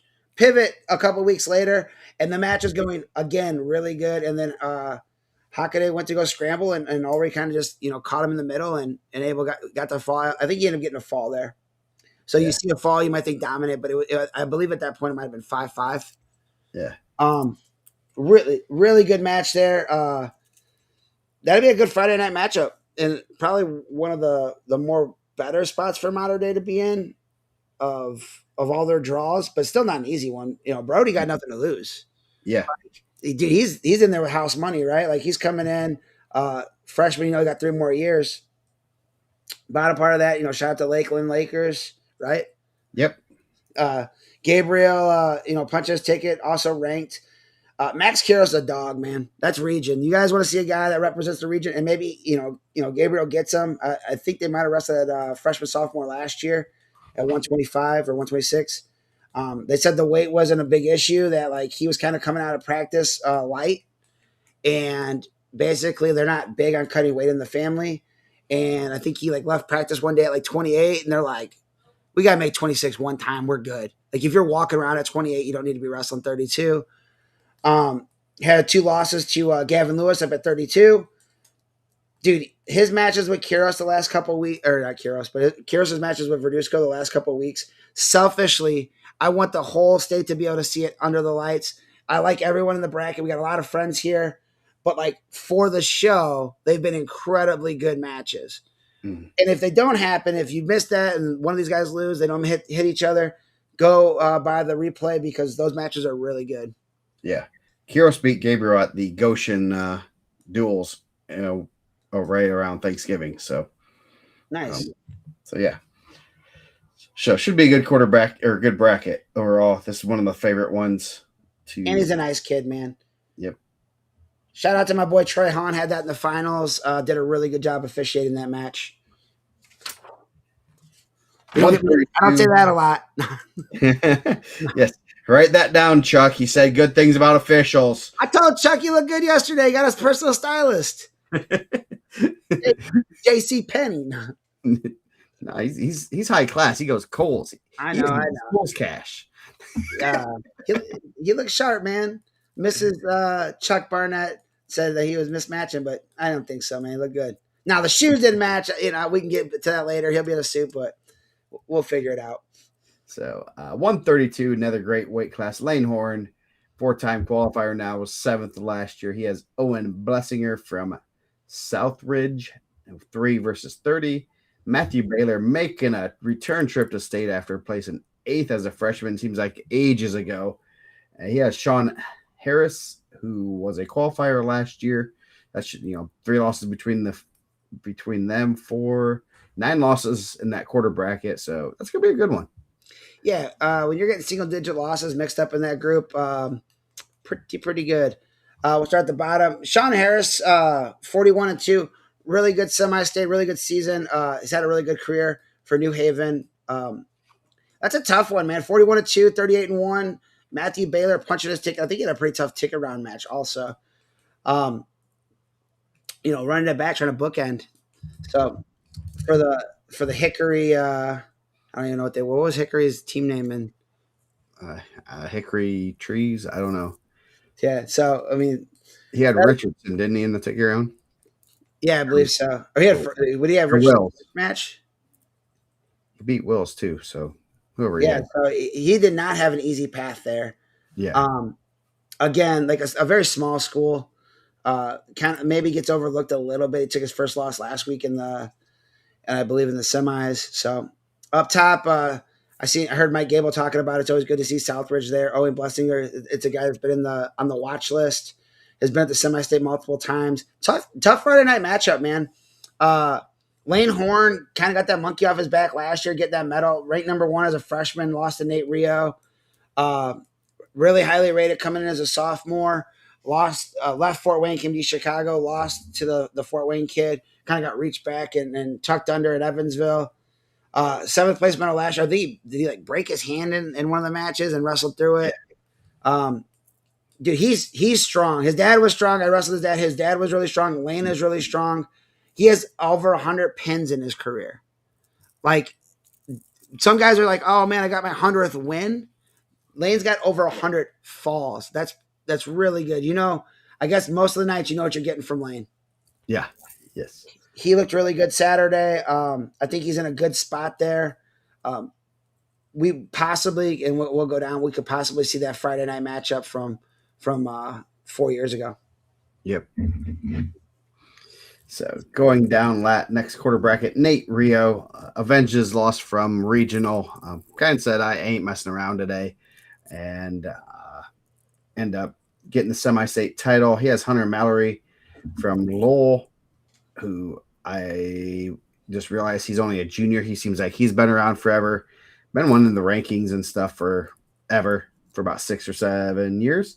Hickson Love Marion took his first loss at semi-state. He'll have Gavin Mason, who took one of his 2 losses at semi-state. Yep. That should be a real good 8-9 in the first round. And I mean, you seed it. That's about how you're going to seed it. So should be a good quarter. Yeah. So we'll start at that bottom part. Hickson Love, he was semi-state champ last year, right? For Marion. Yep. Giants. Took his first loss there, return state qualifier. Gavin Mason's a really tough freshman. Lost in the semi-state championship match to who won the semi-state out there? Richard Rogers. It was a good match too.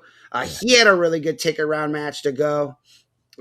His other loss is the Lane Horn at or at Team State. They said Lane said, or not Lane. I didn't talk to Lane. Travis said that he moved really well for a freshman, but man, like when you're a 14 or 16-year-old kid, I don't know how old he is. I have no clue. But like when you're a freshman, you grab up a senior that's pretty strong, probably got grown man strength. Sometimes that shocks you. That'd be a good one. Again, 3 losses in that quarter bracket. Hunter Mallory wrestling really tough. His brother had a good run. Andres Moreno. He's on staff there. The last month he's wrestled really well for Lowell. He was a 2-time regional qualifier before that, so his first time the semi-state punched his way through. Dude, Nate Rio's the real deal. Yeah, he's really good. Like you already said, avenged the loss. 2-time state runner-up to Reverend Dickman. The first time he wasn't in the bracket with Reverend Dickman, he beats a really tough Gavin Gendris for a title that had beat him earlier that year. He wrestles a fun style. He had a really good Iron Man. Dude, he's phenomenal, man. I'm actually sad he's graduating because I like watching him wrestle, but don't worry, I'm not gonna lose any sleep. There's more Rios on the way. So, he's been one of the more exciting hot top level guys to watch, right? Like some of those guys, like they get in those pretty tight matches. But at the end of the day, that's a match I'm looking forward to because there's some really good seniors. Obviously, Horn lost to Boyd, his only loss. Rio and Horn, I think they had traded losses that summer going in, and Rio, I think, has the last win over Horn. So bottom half bracket, Jensen Boyd, number 2 in the state, 4th place finisher in 2024. Injury kept him out last year. He's pretty good. He had Jack Richardson from Roncalli, unranked Lucas Day, right, number 19 Isaiah Bikema. I find it interesting that 2 of the unranked guys that made it to state were from Crown Point and Brownsburg, who almost, I mean, and it's a part of the rankings process. If they're in a good room, they're in a good program, they usually get the benefit of the doubt. You said him, and I want to say Abilene. Yeah. You said, nah, you guys don't need to be ranked. And usually I would say you defer to some of those guys, give them more of the benefit of the doubt. Those 2 you decide to axe, and you could add 2 more. You could have thrown them in at 29, 28, something like that. But Dave's having a real good year. Came in, I mean, I'll let you explain it, but it's he didn't make it easy on you for at all. Well, sometimes I'm an idiot, so that happens. I don't claim to be smart all the time. I've made bad decisions. We'll start in that bottom quarter bracket. Yeah, Lucas Day came in under 500. Had just lost at the conference, I think, to Nicolite. So that's what kind of knocked him out. And then part of it is you have to look at like kind of where they're at, and you kind of project a little bit. He's wrestled above what I thought he would do. He's really tough. He's came back over. I believe he was at Brownsburg, went to Tri-West, and came back to Brownsburg. Mm-hmm. Was he a regional qualifier last year? He lost first round regional. Chuck Hutchinson, Cascade. You would know probably more than I would on that. on this list. He had missed some of the season. I think he had to do the 30-day sit, which is kind of ridiculous. I don't know if that's why he was sitting, but that's what I'm assuming. Um, just tough in the lineup, man. They wrestled one of the toughest schedules in the state. He had I thought he wrestled Gavin Lewis really tough at Team State, which jumped him up pretty high, even with the a couple losses. And then I think tough conference kind of dropped him back down. But at the end of the day, all that matters is that he's wrestling well right now. Yep. Yeah, that's and that's one that I know it's one of those that I'm like, and I saw that you didn't have him ranked. I'm like, oh, that's interesting because we knew he was pretty solid, and there's no, but he's also going through he has a real tough path. He's going to have to wrestle real well, and he's coming in with a losing record. And well, the deciding factor was that Dustin didn't have him, and I can only pick and choose so many battles where me and Dustin both don't have him in the rankings. Yeah. So let's throw Dustin under the bus. Yeah, this one's for Dustin. We're gonna have a tough Isaiah Bikema. Bikema. I think that's how they told me to say. I've written down 100 times. They told me 100 times that Al Smith. Dude, he had to win a really tough match to make it to state. He beat Warren Brown of Maryville, who had beat him at the Al Smith. Both of those guys. Isaiah is a really good football player, also a good athlete. I know he had missed a little bit of time for injury too. But just peaking at the right time. I think when you get and not all these guys are great coaches. I appreciate everyone's time. You get some guys that get you believing in what you're doing, and we always talk about teenagers with confidence is crazy. And Coach Bradbury's done a really good job there. And then you get Hawk, man. Hawk's a guy. He gets in your ear, tells you to do a 2-9 show. Then all of a sudden you got 30 guests on. Yeah. So he's wrestling really well. He wrestled well at Al Smith. He turned up at the semi-state. They said that he wrestled Horn really tough in the finals there. So not only did he get to state by beating a really tough Warren Brown, a guy that went to overtime last year with Mosier Friday night, or was it rideouts? So you send that guy home with another guy that's really well coached, and get yourself a ticket to the finals. So that should be a good one with Dave there. Yep.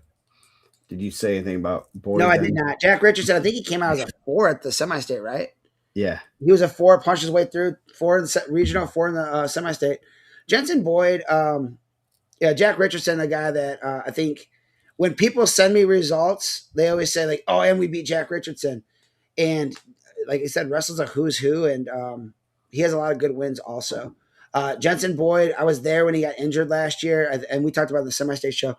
I feel like anytime they ask your parents to come down to the mat, it's never a good thing. Yeah. And I believe his sister was coaching him at that time too. Sister's a pretty good wrestler too. She's really good. You're talking about a guy that takes every challenge, right? Yeah. Went to Carnahan, didn't have to. Went there, took some losses, took an injury the year before. Went to Ironman, went to the semis of the Ironman, unranked or unseeded, and then goes back. Just really, really good year for Jensen Boyd. I'm really happy that he's wrestling. Heaven forbid anyone gets any injuries, but the way he's rebounded and the season he's having, I think the Rio match a little bit closer than the score had it. I thought it was a good match at Ironman. He had a really good Carnahan too. Dude, he beat a kid, a Michigan kid, I believe. It was a Michigan champ.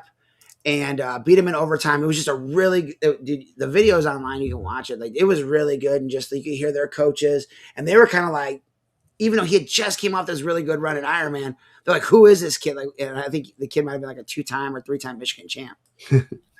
Nice, yeah. So bottom quarter bracket, circle it.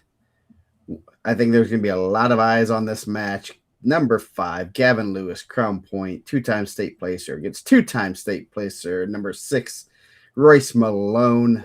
They are 1-1 this year against each other. They're 2-2 in the past 2 years against each other. This is team state. This is the team title right here. This can make it or break it. It's going to help your cause when whoever wins that match. That's going to be a doozy. Those two really tight, close matches, and they're that's no. I mean, they're nail biters, and it's one small mistake. It's gonna get the other guy the victory. And it's not even, sometimes it's kind of out of your control.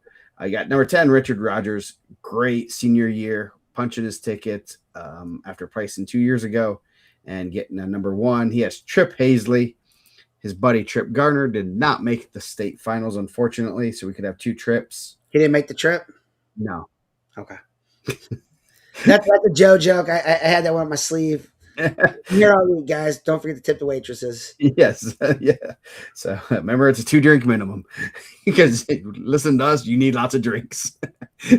So, yeah, take it away here because this is, I saw that, but my eyes just widened up and I'm like, okay, and we kind of talked Saturday night a little bit about what, we're like, hey, I think Center Grove might be the favorites now, or Center Grove or Crown Point might be the favorites. And then we're kind of starting to look at it and start looking at the brackets. I go, here we go. This is going to be a big match for either team. And obviously Crown Point Brownsburg is going to want a double DQ and both teams lose 3 team points. Yeah. In this match. I don't think and coaches get thrown out. So. Maybe those guys are a little chippy. Well, I'm gonna start. I don't usually start with the champ. I'll start with the champ down here. Trip Hazley, going back to the state finals for Madison Grant. He got a senior and Richard Rogers. I think both those guys have some big moves in them. That could be a fun one Friday night. That could be one that gets a lot of points, or it could be a 2-1. But I think that's one that I would circle. I'm a Richard Rogers fan. I think that he wrestles an exciting style of wrestling. I think if everyone wrestled like that, there'd be a lot of wrestling fans, right? And then, dude, Malone and Lewis, those have been wars. Not super high scoring. I think at the Al Smith, Gavin Lewis was going for, he had won his first 2. He beat Malone for a championship in a pretty close match. They run it back at Team State. Malone kind of gets in a shot, sits back, gets Lewis in a team defensive fall, and it kind of just spiraled Crown Point there, and they end up losing, and Center Grove goes to the finals against Brownsburg. Flash forward this year, Gavin Lewis, 2-time Al Smith champ, looking to become one of the only 4-timers, and Malone goes out there and wrestles his butt off and wins, I believe 2-1. But I don't feel like he was ever in any danger in that match. I thought he really controlled the match. Yeah. And then you go back to Team State. They flip it again where Lewis is losing. And I'm like, oh, Malone's gonna defend that spot. And then I think Lewis kind of shoots a shot, gets into like a bear hug, and takes him dead to his back. Yeah. So they've been crazy close wars. I would assume that if it was a hunt, dude, I seen the Malone boys. We talked about. I seen they posted they went out hunting this weekend. They got a bunch of rabbits, bunch of beagles and rabbits. Man, I seen them. They posted it. So the rabbit population in Greenwood, I guess. I don't know where they live. I know they were Monrovia kids. Johnson County somewhere. The rabbit population is down. I don't know if Gavin Lewis is a rabbit hunter. You're right. My brother texted me. I don't know if it was Saturday night or Sunday morning. It's going to be Lewis and Malone. And I'm like, how did you see the bracket? I know there's like a way to backdoor it. He's like, no, I just got a feeling that's going to be the match, and it's going to be one of those things. Dude, Gavin Lewis is a gamer. Malone's a gamer. Both those guys got 2 medals. Both of those guys have been in the semifinals. Mm-hmm. We talk about wrestlebacks. I'm not saying any in 2s and 3s are bad. Like, I'm not, but I would assume like no other 2 or 3 had a semifinal, right? Yeah. Okay, just double checking before I. Yeah. So, but that's the way it goes, man. You're right. This is a big pivot. Like this is gonna be second session. You're gonna be halfway through. Right in that mix of halfway through the second session. Who's gonna have the better week of work this week? I don't think either of those kids are like back down kids either. Like, yeah. I can't see one of them just being like, oh man, I got this guy. Like, they're probably like, yeah, it sucks. But both those guys, I think, believe they're going to win. Like, it's like, if you ask them, it's not like, those are not going to be the kids that's, look around, waving in the stands, extra, I'm happy to be here. Those are the guys that are like, I'm coming to take care of business. Yeah. And one of them is going to be shocked when they lose because I think they both really believe that they're the best guy in the weight. Yeah. Oh yeah. They're both as good as anyone in this weight. And unfortunately, we're not gonna get to see one of them wrestle on Saturday, so that's gonna be a good one. Ethan Berry, yes, I have actually been in the double stalling. That actually there was one state final that there was no state champion because it was double stalling, and they both got DQ'd in the state championship match. So I doubt that'll happen in this match. I have been a part of one match that was a double DQ for stalling, and that was absolutely ridiculous. So Win or lose, I know there's gonna be less rabbits in Johnson County Sunday. yes, either way, the rabbit population needs to be on high alert. Yeah. So okay, 138. We're almost there. We're gonna have two more weight classes. Yeah. So Hunter Douglas Homestead returning fifth place finisher, semi-state champ. He has Parker Culp, one of two Culps making the trip to state for Hamilton Southeastern, not related to Blaine Culp. Landon Haynes Brownsburg was a sixth place finisher as a freshman, looking for another medal as a senior. Oh, you look, we got another big match. Yep. Sonny versus Sonny Sessa, Crown Point. He placed sixth as a sophomore, looking for another medal also. This is his fourth trip to state. Haynes beat him at team state, I believe. Yeah. And then I think Douglas had Russell Culp possibly. Probably early on at the Curry Clash, right? I am checking right It now. doesn't look like it. Haynes, Vargo, Farouk. He did beat Haynes, and he beat Bowie and Rhodes. So surprisingly, his stuff of their schedule, he has not hit those top guys. So yeah. We'll start on the top one too, because I think the team race part is a good, kind of focal point. Hunter Douglas has wrestled really well. I think moving over to Homestead, nothing against Norwell, but I think he's got to see a lot of the top guys. I'm thankful that he moved to Homestead and they got into the Al Smith because I was able to see him there. He's incredibly fun to watch as a wrestler. He had an incredible match with Donald Bowie in the semis at the Al Smith. Parker Culp, we've talked about it ad nauseum through the year. He's a guy that was a guy that we ranked a lot of the rankings off of based on how they wrestled Parker Culp, because he has in his career has thanks Eric. I did. I got lined up. Anyone in Lowell, go see my guys right there. So look at nothing about my fade, dude. It's like full fade. It's not like I went all the way. I faded it all the way off. Dude, I thought about telling the Lowell guys to jump in there and get some cuts before. He said he's an urban barber. I mean, he played baseball. I mean, he's like a Puerto Rican dude. But Culp's a guy that really has wrestled a who's who of everybody, man. So I'm happy that he was able to qualify, because I think those guys are just grinders, man. In the bottom part there, man. And Hunter Douglas is really exciting. He had an exciting Friday night match last year against LT Hawkins. Joe was trash talking me after it. Like, I represented the entire semi-state on my back. But the match with Sessa and Haynes at Carnahan was close. That was a really close match. I thought that so I was surprised at the blowout loss at Team State, because it was 4-1. I think it was a last second takedown at Carnahan. And then 11-0 was just, kind of the pivot. I didn't see that coming, honestly. Landon Haynes has dealt with injury and dealt with incredibly tough lineups to get into. The Haynes family, I don't know if there's another Haynes on the way, but they've had an incredibly successful career at Brownsburg. It'd be weird if there's not a Haynes in the lineup next year, because there has been so many. Sonny has had an incredible career at Crown Point. His dad's one of the coaches. I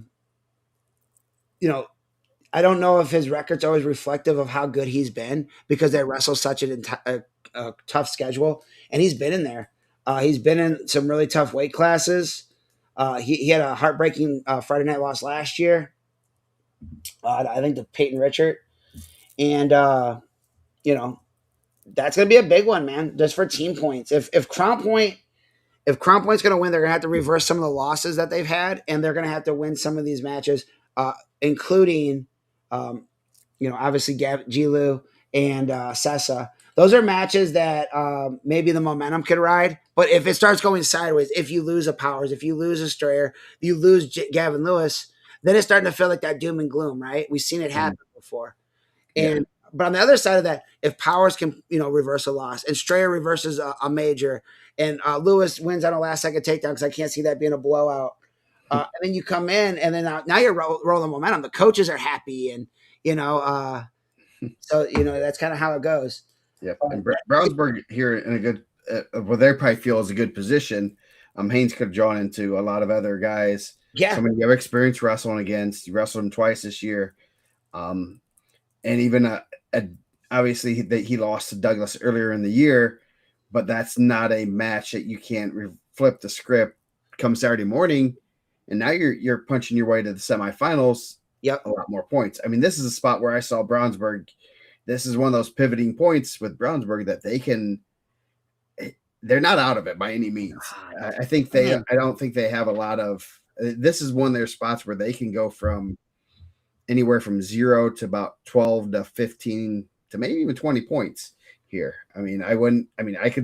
He's not out of the mix. He's good enough to make it under the lights. I will say that. My man TJ out here being a savage, bro. I thought the salt and pepper look was in. Yeah, he's been, like I said, he's been salty since the 219 show. I know. That Just for Men. Oh man, yeah, can't bring myself to it, man. And then what if I came out here with black hair? Would be ask me what happened? Yeah. Yes. All right, moving on down. It's gonna be a good quarter bracket, and I think this is another area, and it's gonna be interesting because we're gonna be walking over to the hangar, and we're just gonna be like mind blown. Like we're gonna be talking like. I think that's probably going to be one of the first things Brownsburg's in the driver's seat, Crown Point's in the driver's seat, Center Grove's in the driver's seat, or, oh boy, tomorrow morning's going to be even more fun. They could be all three tied up, and I don't know what's going to happen, but I'm going to, take a seatbelt because it's going to be a lot of fun. Every match, we're going to be twisting and looking up at the board. Okay, like where are they at now? So. Yeah, you know what? We're going to pay for the full seat. We're only going to use the edge. There we go, man. Hey, again, 2 drink minimum. Tip your waitresses, guys. So bottom quarter bracket, and this is a good quarter bracket. I can see it is. And that's no disrespect. I mean, anything's going to happen. It will. It has. It can. Tyler and Ryan have a superb career. Not afraid to go after the competition. Last year, 3-4 day notice, and he's like, yeah, we'll go up to Carnahan, and took his first career losses. Not afraid to put second career loss. He had lost to Jake the year before. So but anyway, not afraid to go out there and seek that competition. I was surprised a little bit, just to tell you the truth. I wasn't sure what they do. It's short notice. I mean, if you're calling me as a coach and I have a guy like that, and you said, hey, Joe, you guys are hosting a tournament that day. Would you want to take your best guy and take him up to north, get a hotel on short notice? Yeah, that'd be tough. I mean, that'd be kind of a tough sell, especially if I'm not nah. I mean, we need you for the duels, this and it wasn't even a short turnaround. Like Coach, Coach Black was pretty quick turnaround. Like, yeah, we'll go. We're interested. It wasn't. I mean, it's like one of those things. It was during the school day, so I don't know if he had pretty easy contact. I mean, you have to have your cell phone in school. Okay. But it was a pretty quick turnaround. That's what kind of more surprised me. Like it wasn't even let's think about it and talk about it after practice. It was before practice even started. So props to him doing it 2 years in a row. Not afraid to go after that competition. And he's good. He's real good. Really good. Good Dane Pippinger from East Noble there. Sophomore, having a good year. He's going to be one that's coming back. I think East Noble has a real good young team. They got some young guys coming up. They got some reasons coming up. Actually, I heard you want to know. We need this in the document. The reasons are going to Garrett. Nice to be coached by Kraus. You know what happened? So got grounded. They said we ain't wrestling. No, they so Sam in a group chat said that if Jackson Ensley punches his ticket to state, that he would send his sons to Garrett. Railroaders coming up, man, and it's pretty good. Yeah, and Sam's a man of his word. So I heard they enrolled Monday. Nice. That's just the rumor on the street, but that is, 99% that is a true story. So Sam is, so yeah, so I guess I should retract that statement. Reasons aren't going to East Noble; they'll be going to Garrett. So side story there. Angelo Vargo, Penn, great kid. Dad's a little wild. Peyton Richards, Switzerland County. That should be a great one. Returning fourth place finisher, Switzerland, first state placer in Switzerland County history, in the whole county, just the whole county. So that's a great quarter bracket. 3 guys state experience. It's going to be fun.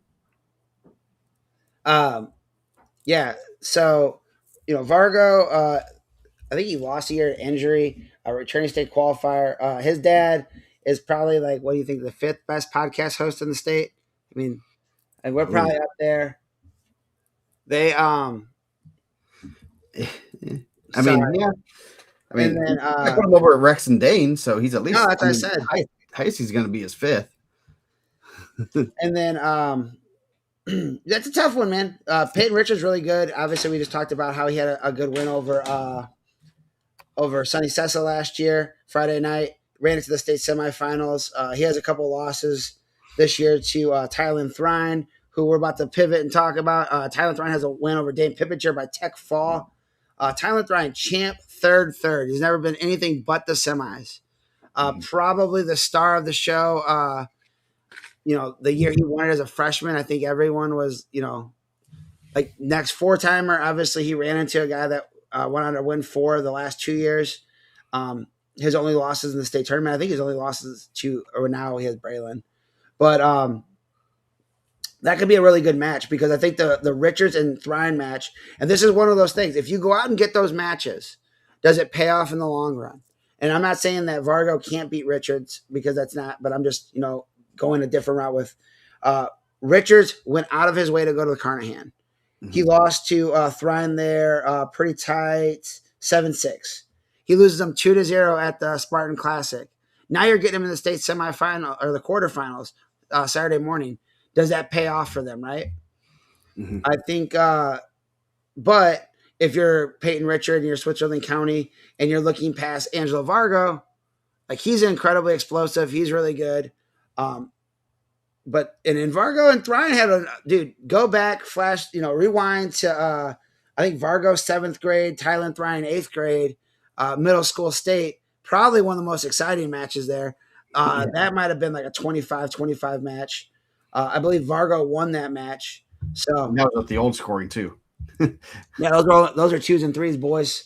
So a lot of history in this bracket, but you got 3, 28, 9, and 4, and a lot of those guys have hit each other. Yeah, should be a good one. Did Richard beat Og last year? There's a website for that. We do have a website, so in case you didn't know, we're not just a Facebook group. I thought he beat Sonny Sessa Friday night last year. Where'd he go? He beat Og. Yeah, he did.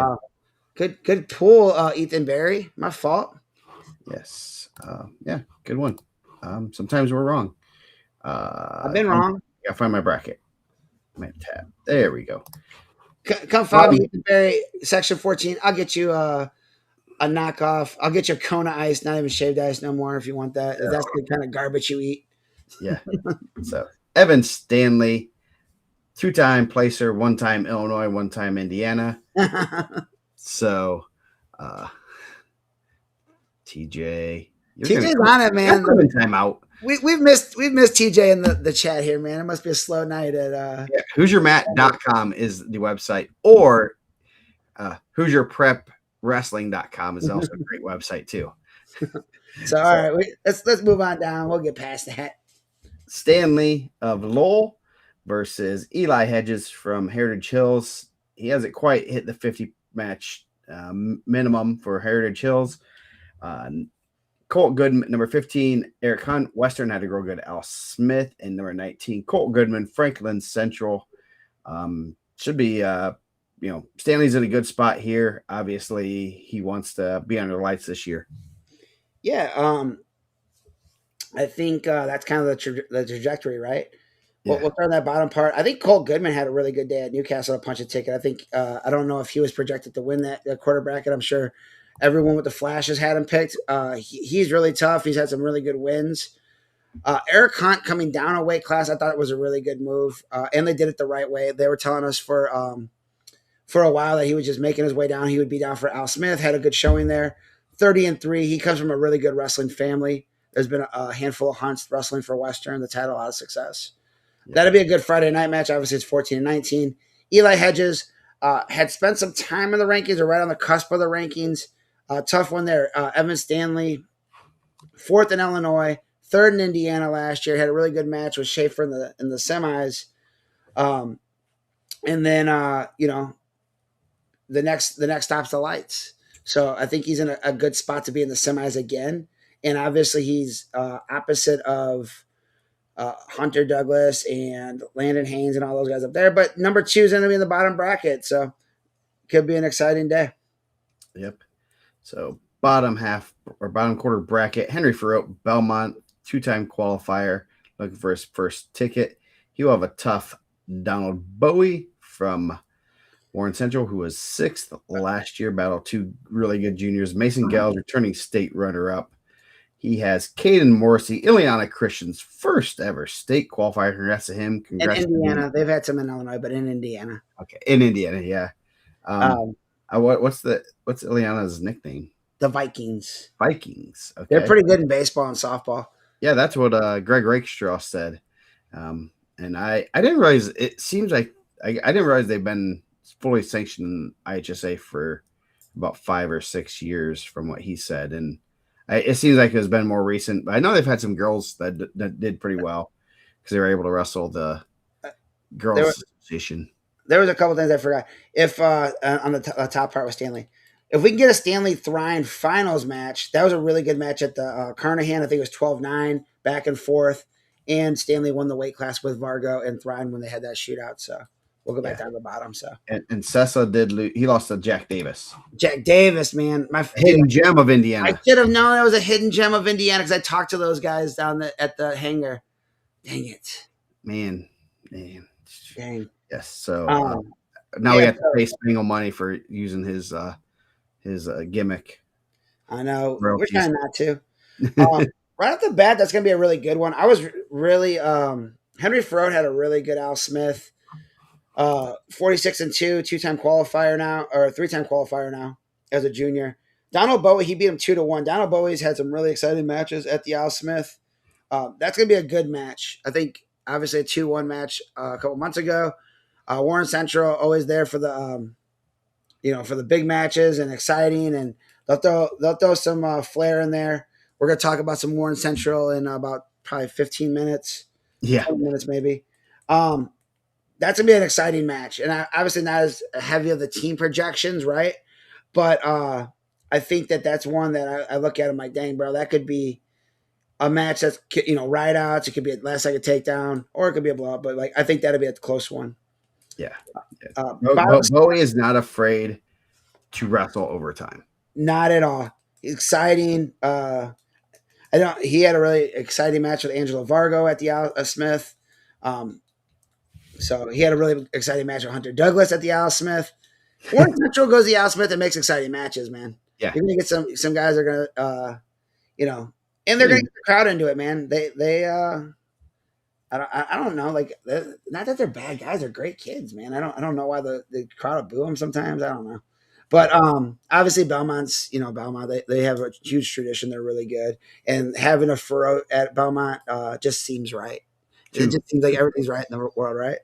2 Farrows are made it to state brothers. That's exciting. Bottom bracket. Shout out to Caden Morrissey.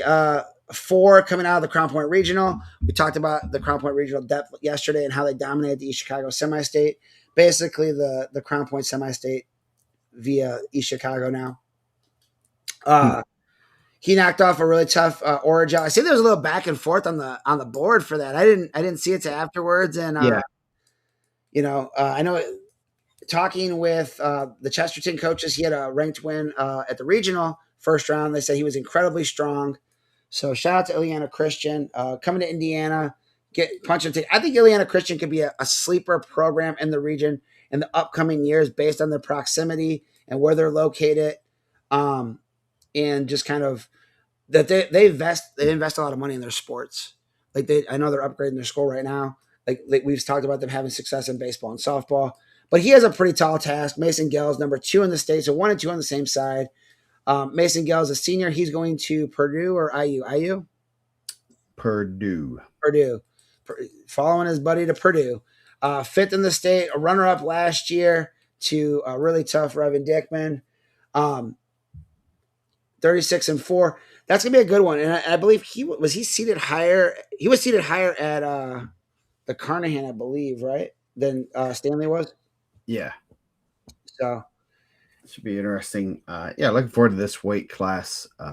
Yeah, well, Eliana he was 4th in the sectional, 4th in the regional, 4th in the Oh, he's going to semi-state. IU. Oops. Dude, Jason Cook bringing that real knowledge. I don't know if that's ever happened. Yes. It has. Yes. Chase Leach. Chase Leach was He 4. did that as a freshman. 4-4-4. Yep. That's really cool, man. Joe Stanley said he's going to IU. I thought he was going to IU, but I was. Yeah. There's a lot of my brain's been lots been going in and out of the brain this week. So yeah, that should be a good one. Yeah, Eliana Christian.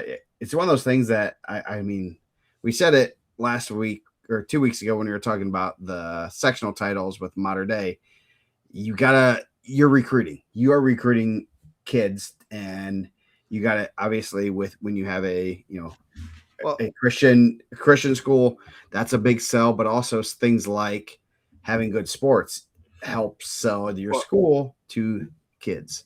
It's one of those things that people don't understand that you can do is to sell your school, and that's having a good sports program is a big sell. Well, I think, and if he pulls out that 4-4-4 for the 4 over 1 here, pretty impressive.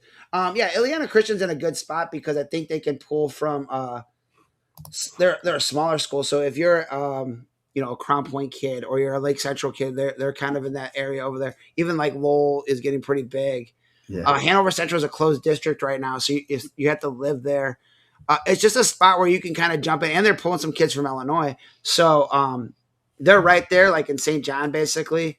They're like, it's weird, and if you're driving over there, it's like takes you back over to 394. If you're back roading it, they have a place called like Shoe Corner. I don't know. There's just a bunch of shoes there. People just throw shoes on the corner right there by Indiana Christian. So I don't know if he's leaving some shoes there. It's good luck. I'm not really sure the meaning behind Shoe Corner, but I know a guy sings a song about it. And the first time I seen it, it was kind of like one of those weird things. So yeah. So Thrian is going to Purdue. I have not seen that. I know I saw that he visited there. I did not see the official commitment. But again, Cole Solomon did it also. So not as many. Not as That's Wendy's 4-for-4. Nice. If there, I don't even know if there's a Wendy's downtown. If I see Caden Morrissey, if he wants a 4-for-4 from Wendy's, I got him. Bro. Biggie bags at Wendy's is the way to go. Spicy nuggets, I got you, bro. So okay. So last weight class we're talking about, another great weight class. I think Tana Kelly is pretty knowledgeable in there. She's saying he's not committed. Yeah, I saw that he visited. I saw on Instagram that he visited there, and had the promo pictures and stuff. Said not. I'm pretty positive it said not committed. But that'd be a good place for him to go. Hopefully, it's interesting to see where he goes, and I'm gonna be very curious. I think he could be really good. Oh yeah, because he's been a multi-sport athlete, and he's really good. So I'm looking forward to seeing him in college. So yeah. Dude, and he's freaky athletic, man. I think some of the stuff that he can do in matches, like just I don't even know how you train for it. Like we talked about it before, and not that I'm saying he's the same type of athlete as like a Jalen Robinson, who was like a multiple-time state champion, multiple sports. But like the way he closes distance, and like there's times where he just like kind of jumps over shots instead of sprawling, and he lands them, and it's like it's cool to watch, but it's like one of those things like he's probably like top 5% of athletes in the state, pound for pound. And like there's you can say, oh man, like I seen Tyler Thorne do this, I'm gonna do this. 95% of the kids you probably should just sprawl and stuff the head. Like, but he's really good, man. Yeah. So 144, we got Aiden Fernandez, returning state qualifier from California. Just got eligible right around team state. He's pretty solid. I'm looking forward to seeing him wrestle. Parker Barnes, Bluffton. Saw some of his results early on, and like, oh, this kid's not bad. Did not totally expect him to punch a ticket, and didn't realize he was only a sophomore either. So good, great year there. Obviously, he has a tall task there, unranked. Number 25, Brian Thomas from Cathedral, kind of one of those Cathedral one teams. I don't think we mentioned too much. Cathedral did win semi-state there. Thomas wanted to just kind of a program kid, keep getting better every week. That's types of kids that they have over there. He has Peyton Hornsby, Center Grove, not the best matchup. So that's going to be a really good quarter bracket and one that's very much in the team race thing, because Fernandez, I think, if he had been able to wrestle Al Smith, we'd get a little bit better grasp on that, if that ranking's true. Or he might. I mean, he's good. He was 4-2 at the California State Finals last year. Lost in the blood round. Yeah. So I'll start that bottom part. Brian Thomas probably got the Peyton Hornsby. That used to be a little Newcastle love. Obviously Peyton Hornsby started off in New Palestine. Yeah, that's a tough draw. But Brian Thomas is that like quintessential like Cathedral kid that like just navigates his way through double-digit losses. That just improves every year. Mm-hmm. And like you said, it speaks volumes to like the staff there, because you see kids that's maybe had a lot of success growing up, and Brian Thomas might have also, but as a general statement, you see kids like just improving every year with those guys, and it just shows how good of coaches they are. Yeah. With that said, Peyton Hornsby's a Fargo champ. His in-state losses are to Braylon Reynolds. Like, he's incredibly tough. I'm thinking that Center Grove is looking for him to score major points. I don't know if as much as I look at a Brownsburg, and this is our last weight we're doing tonight, right? We did 150. Yeah. Okay. As I look at like Brownsburg, you have some guys that are like, yeah, those guys are champs. It's their tournament to lose, right? I don't know how many guys Center Grove has like that. I think they have a lot of guys that can to get medals. I think they have a lot of guys that can get to the semis, and obviously Hornsby. I don't want to say shocked the world last year. I'm sure everyone in New Palestine and Center Grove's school district was like, yeah, he's beaten Hyvert. You guys are overrating Hyvert. I thought Jeffrey was going to walk into a state title last year, and Saturday morning Hornsby took it to him. So now waiting in the quarters again, another landmine from New Prairie. You got Parker Barnes. Shout out to him. I did not have him on the watch list, I don't believe. Having a really good sophomore year. I guarantee he'll be in the rankings next year. Aiden Fernandez is fun to watch, and he's a showman. He's out there to put on a show. I got to talk to him at the regional, kind of asked him a little bit. Asked him if he's ever wrestled Reynolds or Hornsby at Fargo and everything. He said he's never hit those guys. He said he didn't have a great showing at Super 32, but and he had like qualified through like Virginia. He said he missed the California qualifier for Super 32 and went to Virginia to qualify for Super 32. It's a little drive. He has wins over in the field, semi-state champ Sam Mosier, and two really good guys out of East Chicago who we're going to talk about too, Luke Reed and Tegan Newell. Lost to Reed in the sectional, came back and beat him at the semi-state. Lost to Newell in the regional and came back and beat him at the semi-state. So he's exciting, man. And he's like, he came up after that Newell match, and it was a really good overtime match.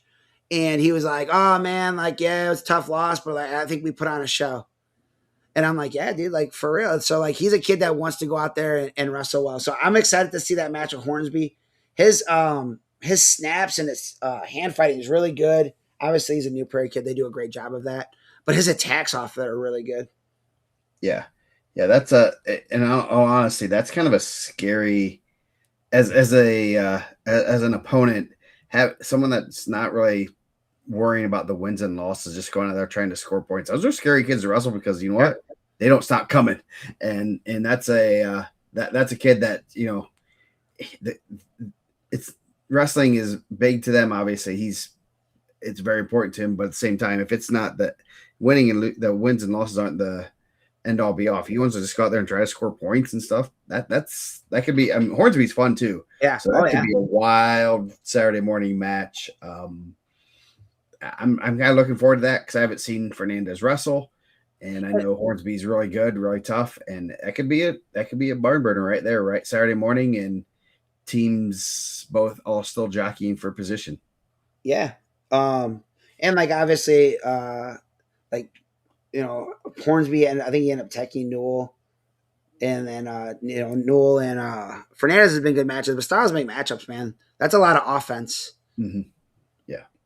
So next quarter bracket, Sam Mosier Delta, returning fourth place finisher, Carter Hall, Hanover Central, who you did not have ranked. Two He's in guys, the rankings at some point.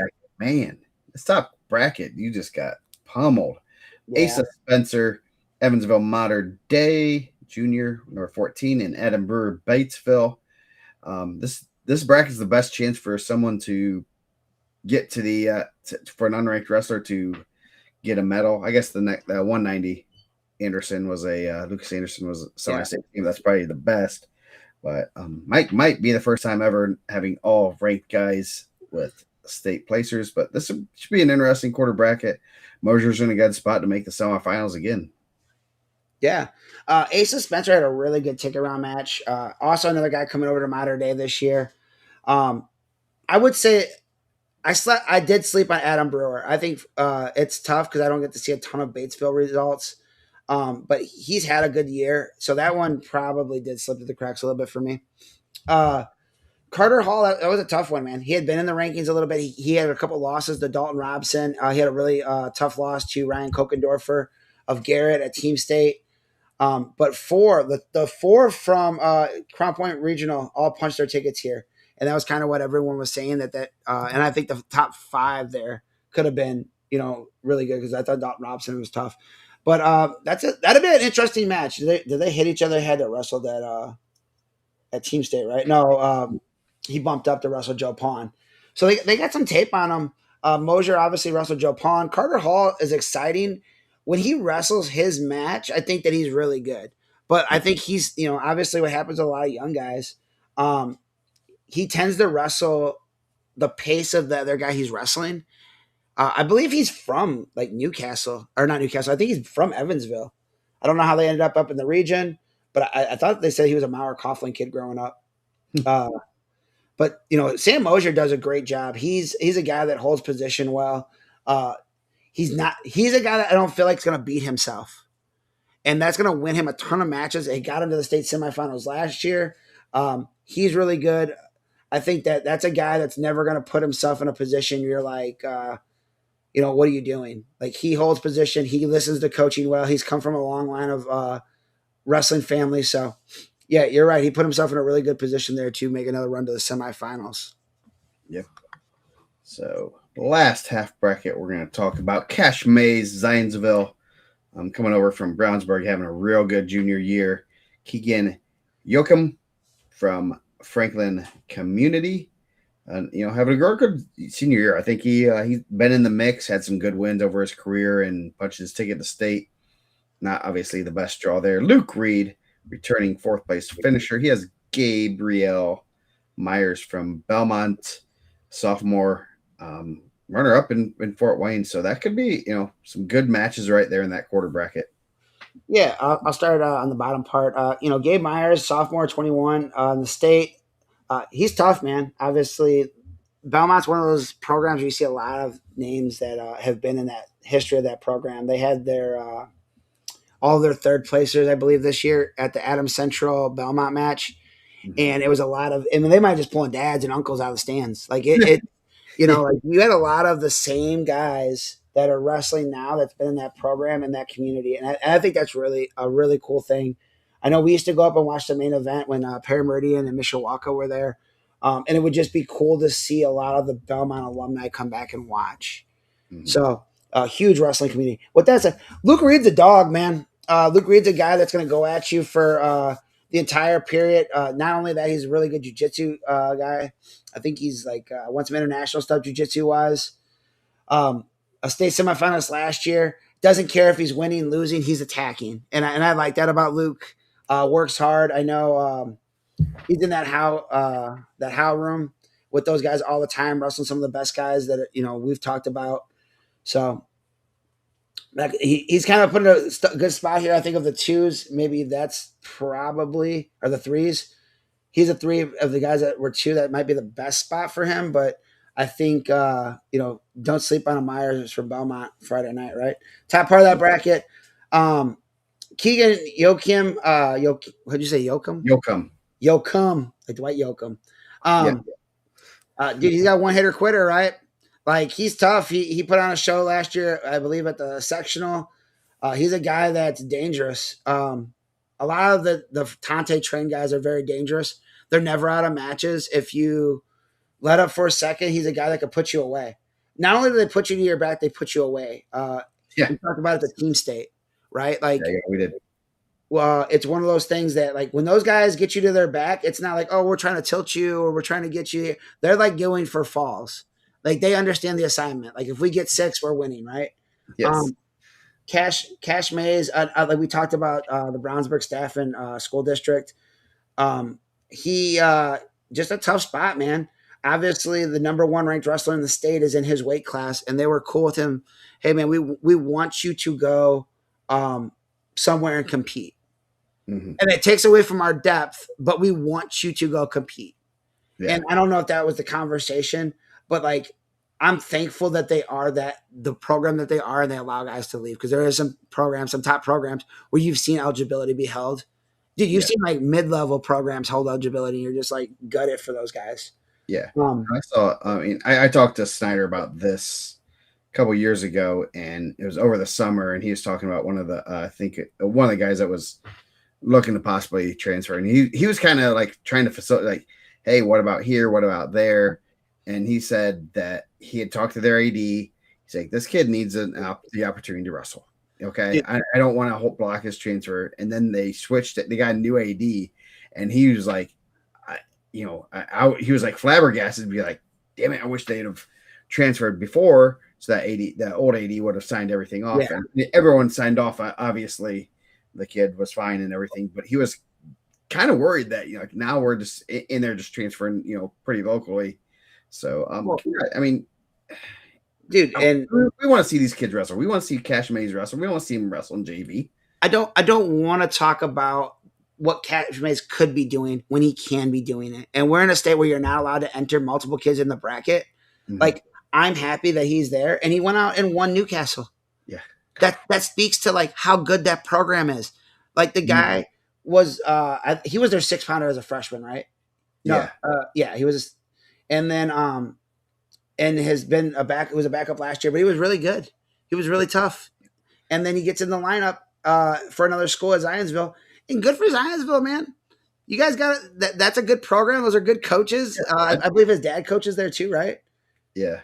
And dude goes out and gets it done, man. I'm really happy for them, and I'm very respectful to like the system that they're in, because there's a lot of, we talk about the other side of it a lot. I don't think we talk about the negative a lot. We don't always focus on the positive of those situations. Yeah. And and he's only a junior. I mean, yeah.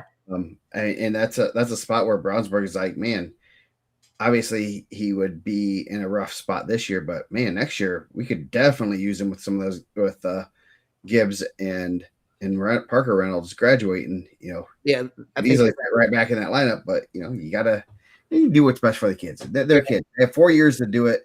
Let them do it. I just let them do it. They got a pretty good eighth grader coming in too, so I think they'll be all right.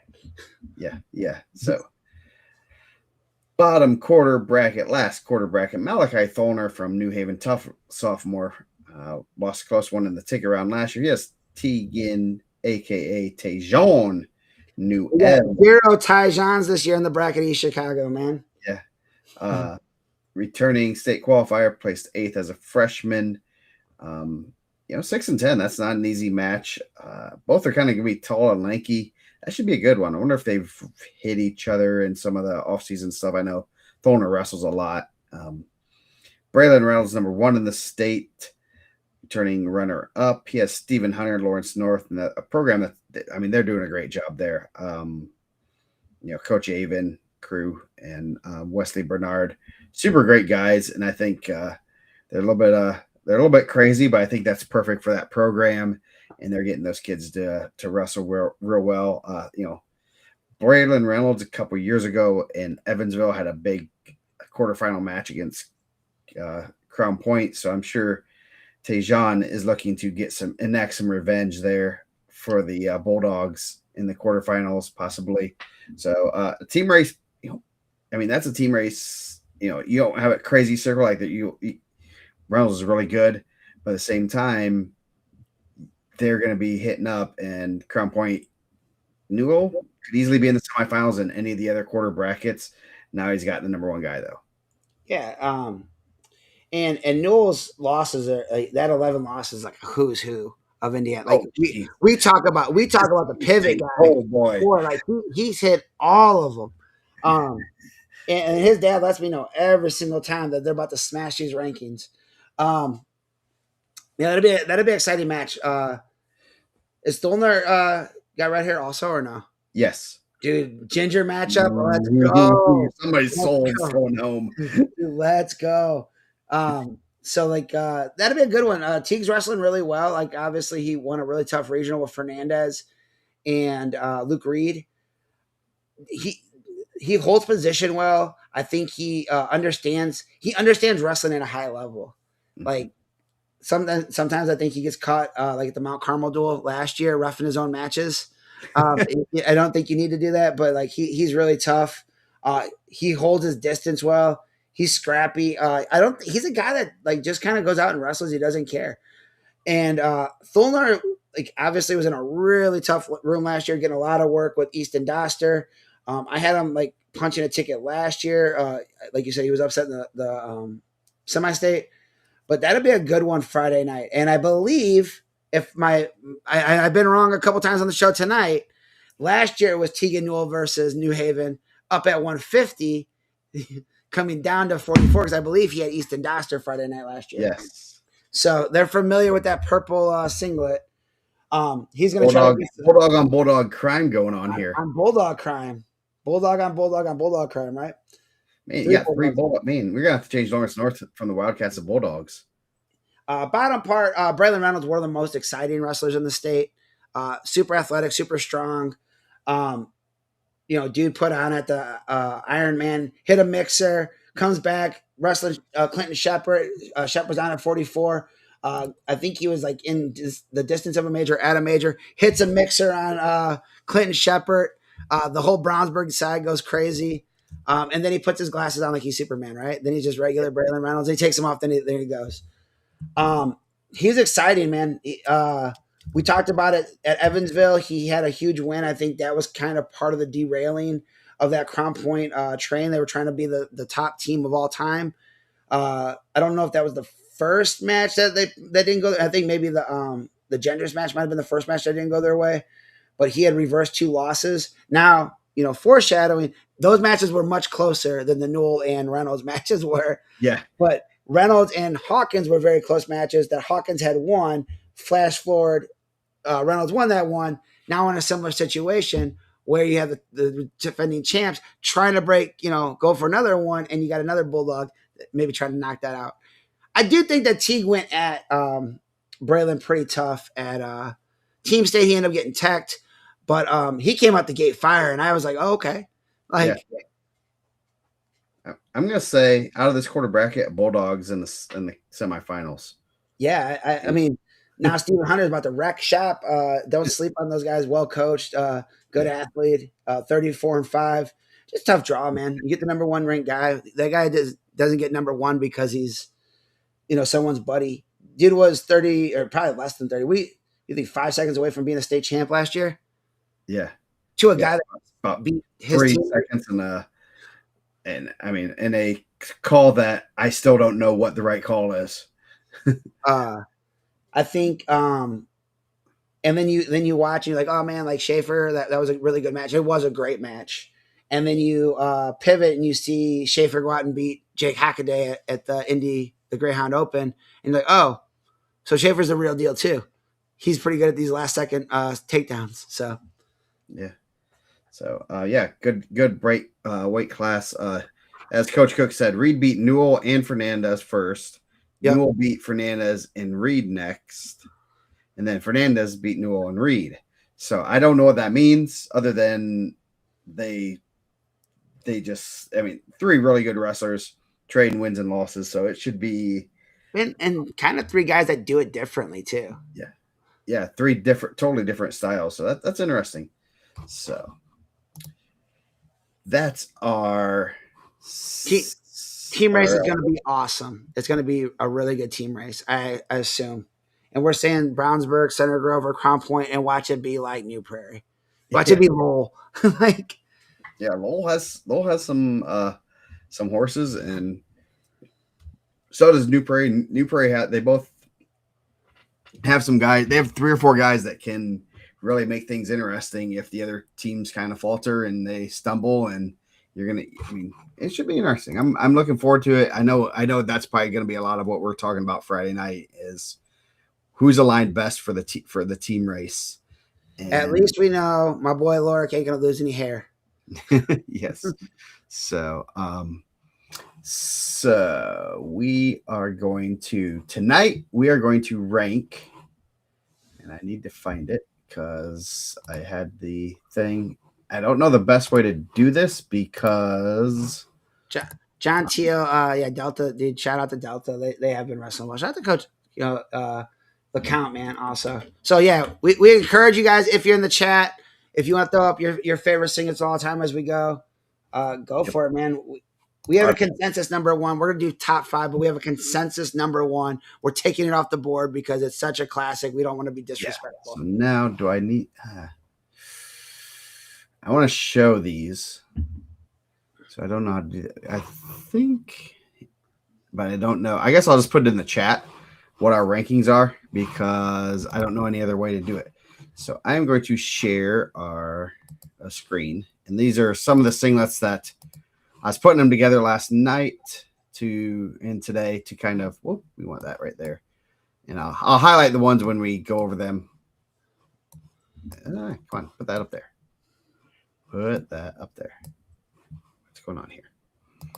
You know it's tough, man. When Joe's struggling with technology, this isn't the mic riser this isn't like there we go. Let's try. Oops, I'll try to do this again.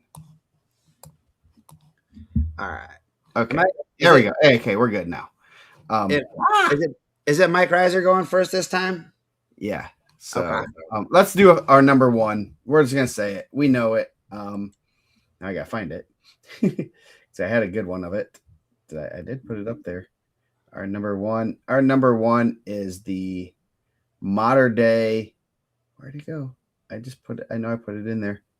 I swear I put it in there. Right there in the left corner. Yeah. Modern day with the tights. Yeah. Man, I really do think Modern Day dropped the ball. Whether it was they didn't bring tights or not. When they're in Evansville, they had 2 finalists. If they would have came out in the tights, 2 dubs, place would have went nuts. I'd have been going nuts.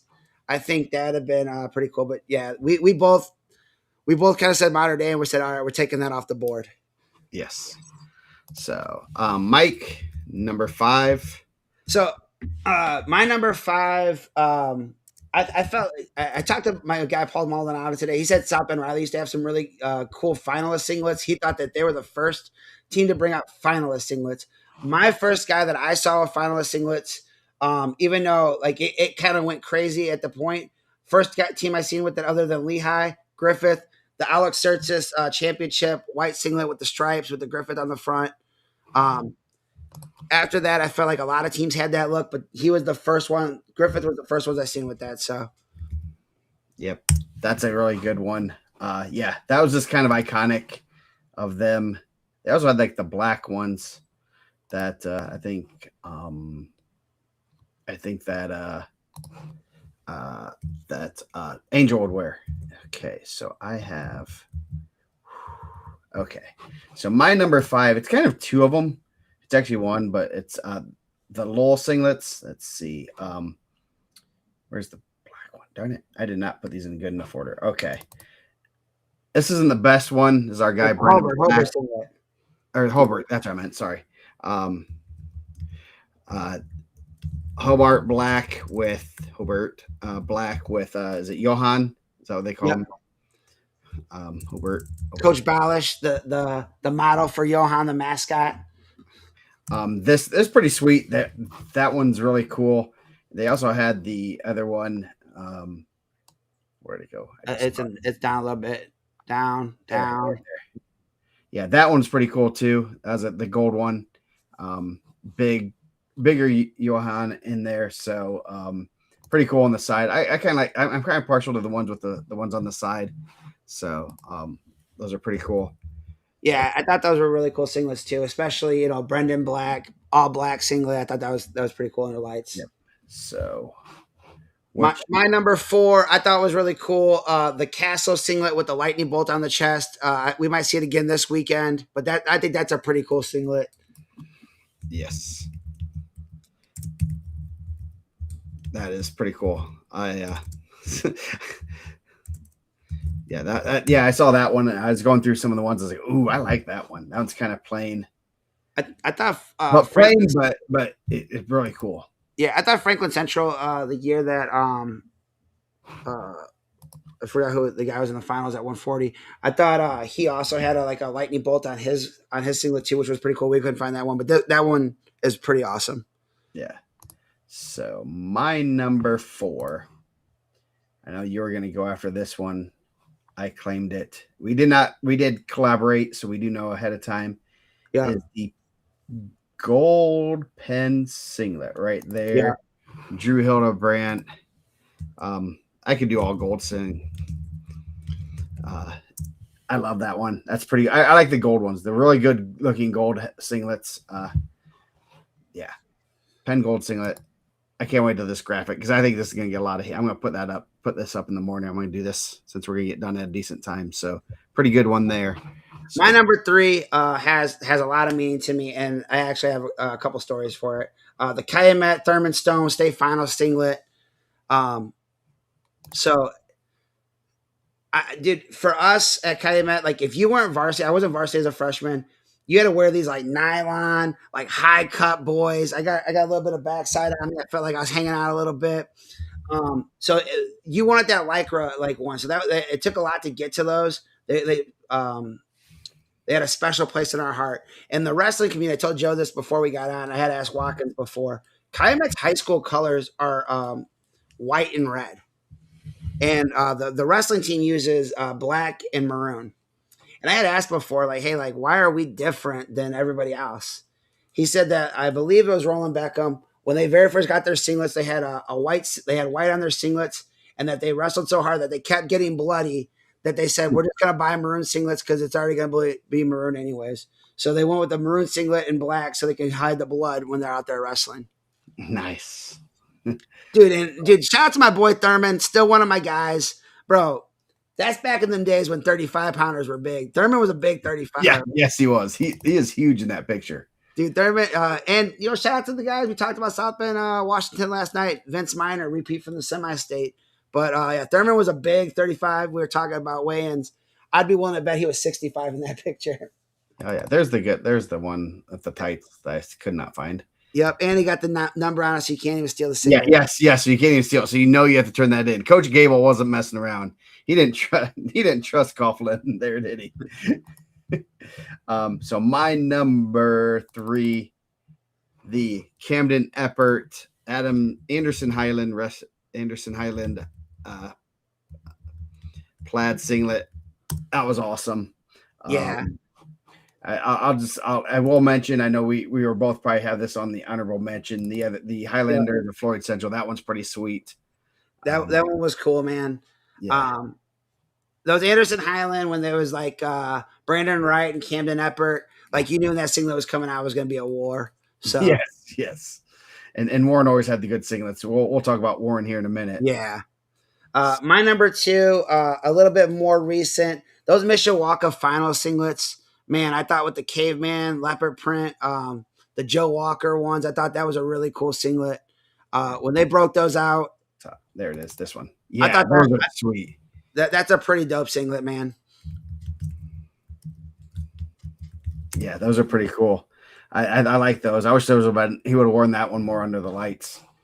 Mitch Roy had some cool singlets. Yeah. So my number 2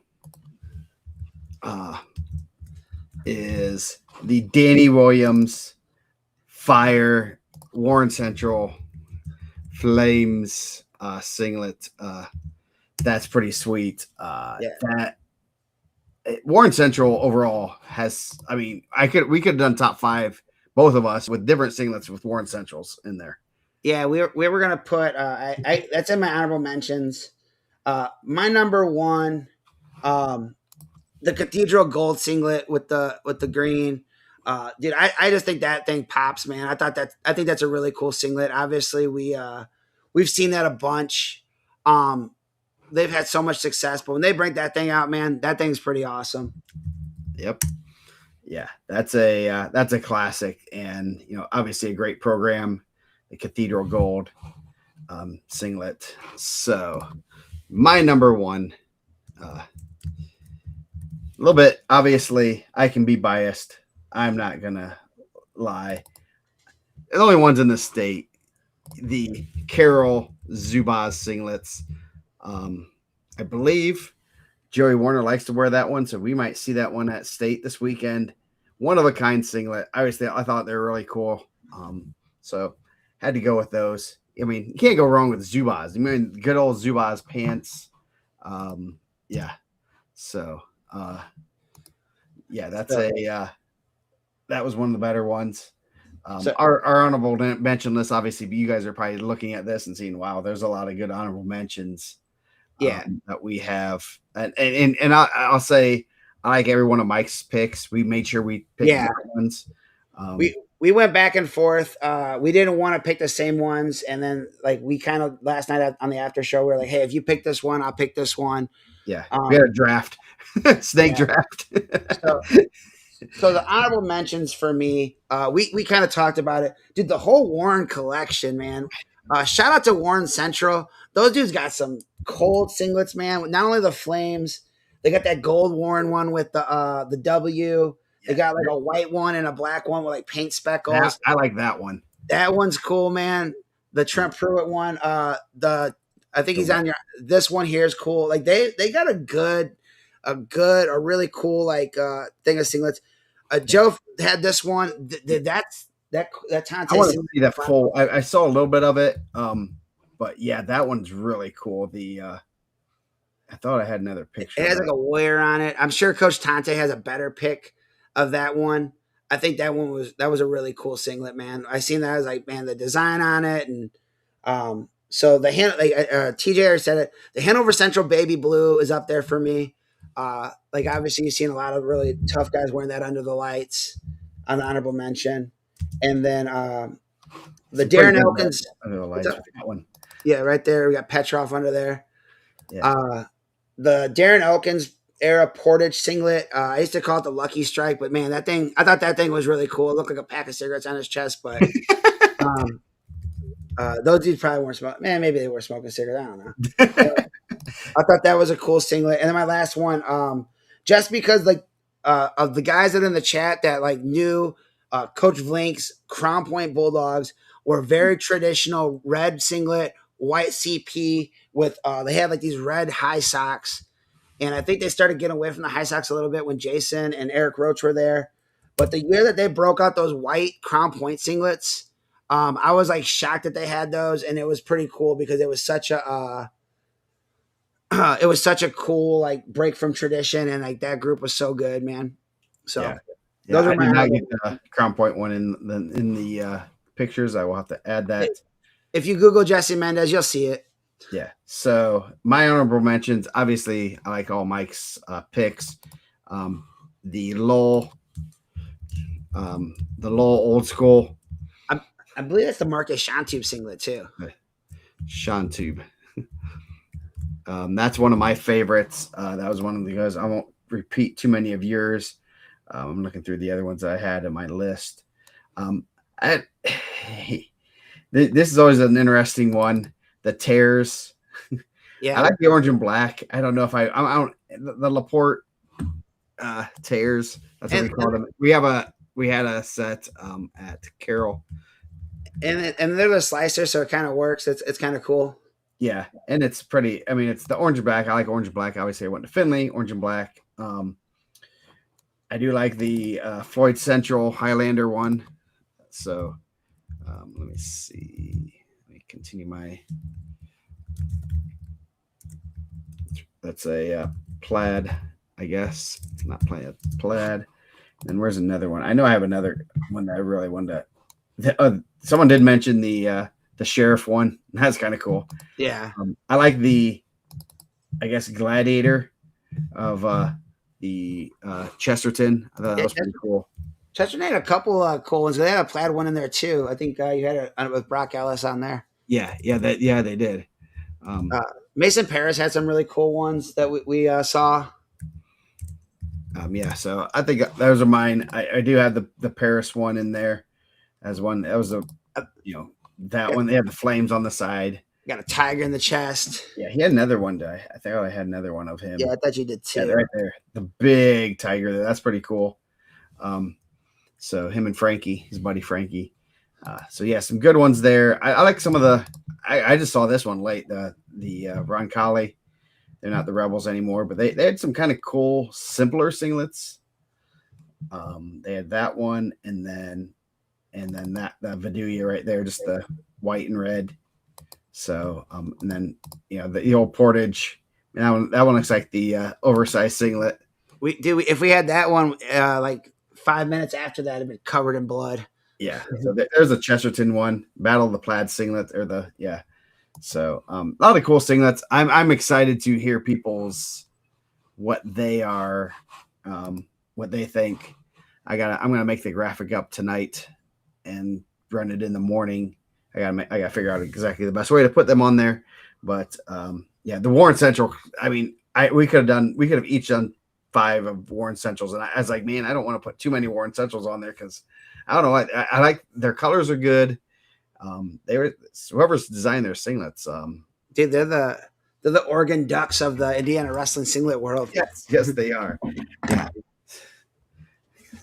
So if anyone from Warren Central's in the finals this weekend, man, you gotta get that Danny Williams boy, that flame, break that thing out. Find the Danny Williams one. Get that in the. Heck, I don't care. Wear it on Friday night. I do like the cathedral green ones too. Yeah, I do too. You can match them with some Stefan shoes. They kind of got flames like them Danny Williams ones. The inspiration, maybe. Yeah. So, some good singlets. I went through a lot of state brackets. Indian Creek did have the tuxedo singlets. I forgot about that one. Yeah. Yeah. Remember when Danny Bradley won it, like wore Team Indiana singlet on Friday night? On Friday night. It's like, hey, they obviously didn't have enough singlets for him to wear, so he just wore the Team Indiana one. That's awesome. Yeah, so that's one of the ones we hope that more people are interactive with that because I actually thought this was like a 2-year in the making like one we had.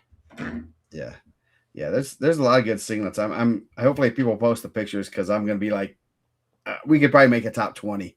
Oh yeah. So that'd be pretty cool. I just gotta now figure out the best way to make a cool graphic with that, with all the singlets there. Who had over that was Avon had those as club singlets. I had to tell Mike Morgan we weren't gonna add like Disney dual singlets and like Virginia Beach they had like a Star Wars one and so we're just looking at high school singlets right now. Yeah, even though like I know some of those teams like Warren and Brownsburg and them and Perry has some good ones too. Yeah, Perry did have some good ones. Yeah, they always had. I'm not a big fan of pinstripes. They had some nice like pinstripe ones that I didn't dislike, but I'm just not a big fan of pinstripe. That's for baseball.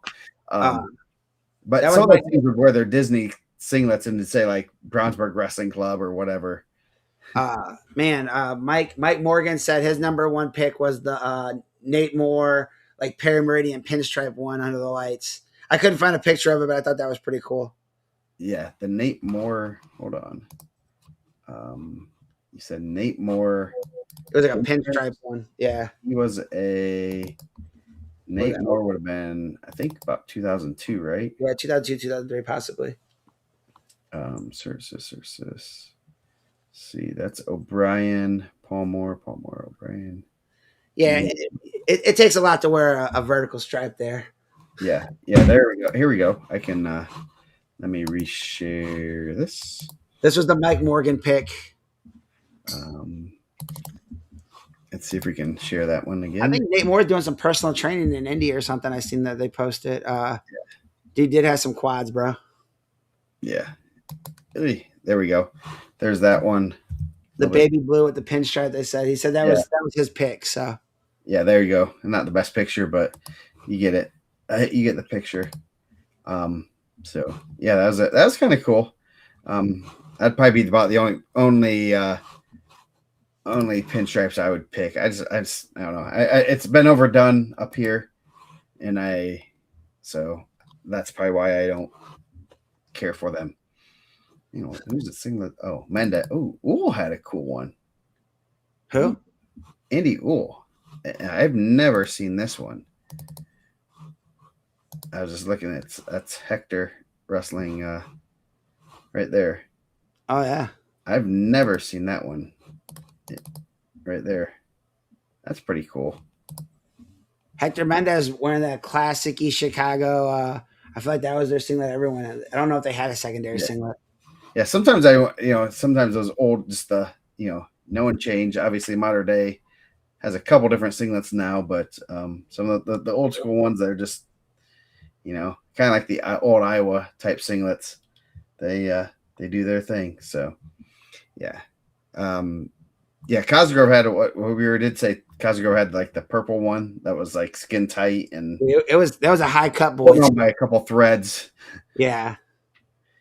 Yeah. So, that should be a good one to go over. So Kim told me she likes the Columbus East ones with the O on the side. Yeah, Columbus East has some good ones. I just could not find any good pictures of their singlets. I did like the white ones with the O's. They had a couple other good ones. They have a pretty good mascots to use for singlets and stuff, and they always have quite a few. Even some of their doublets have been pretty good. Yeah. So, whew. Not as many episodes this week, but we will be Friday. After the first round, meet us at the hangar. We'll have some food. We'll have some fun. And so if you're walking out of the stadium like you're going to walk to the Hyatt Place, hang a left, go under the bridge, you'll be right there. Yep, it's right there. It's like 2 blocks away. There's gonna be food. There are beverages, whether they're if you want there. It's gonna be only really last year is only like all wrestlers, so it's not gonna be overcrowded by the indie folks. Hopefully. So it's a lot of fun to just sit there and talk. I know Indiana Tech coaching staff was there and a lot of other people there. So come join us. Yep. Free to get in. You get to hang out with us. And if maybe get some gear. If you have some good stuff, we might put you on the mic, get some breakdowns. Yep. Yeah. If you bring some dice, we'll bring some dollars. We'll throw some click clack. Just like the good old days. Just like the good old days. Price cooked in. Man, I got a picture of Cook here. I can throw up there too. Yeah, just the plain green ones. Come on. He's a traditionalist, man. Simple. So, well, thank you guys for joining us. We will be back. Man, we almost went 3 hours tonight. But we will be back Friday night. Come say hi to us at State. Good luck to all the wrestlers. Safe travels. I'm looking forward to a great week. Next couple days, I'm going to be posting a lot of stuff on the website. So you won't be hearing me, but you'll be seeing the work. So make sure you make weight. Be healthy. Yep. If you're sick, hydrate. Yep. And TJ, you come to State. We'll put you on the mic. I will promise you that. Come up there. Come to the. All you do is come. You don't even have to watch wrestling. You can just come to hang out at the hangar with us. We'll put you on the mic. So that y'all behave a little bit better. Dude, I don't know if we could do that. So with that, we're going to get out of here. Thank you for joining us. We'll see you guys all Friday.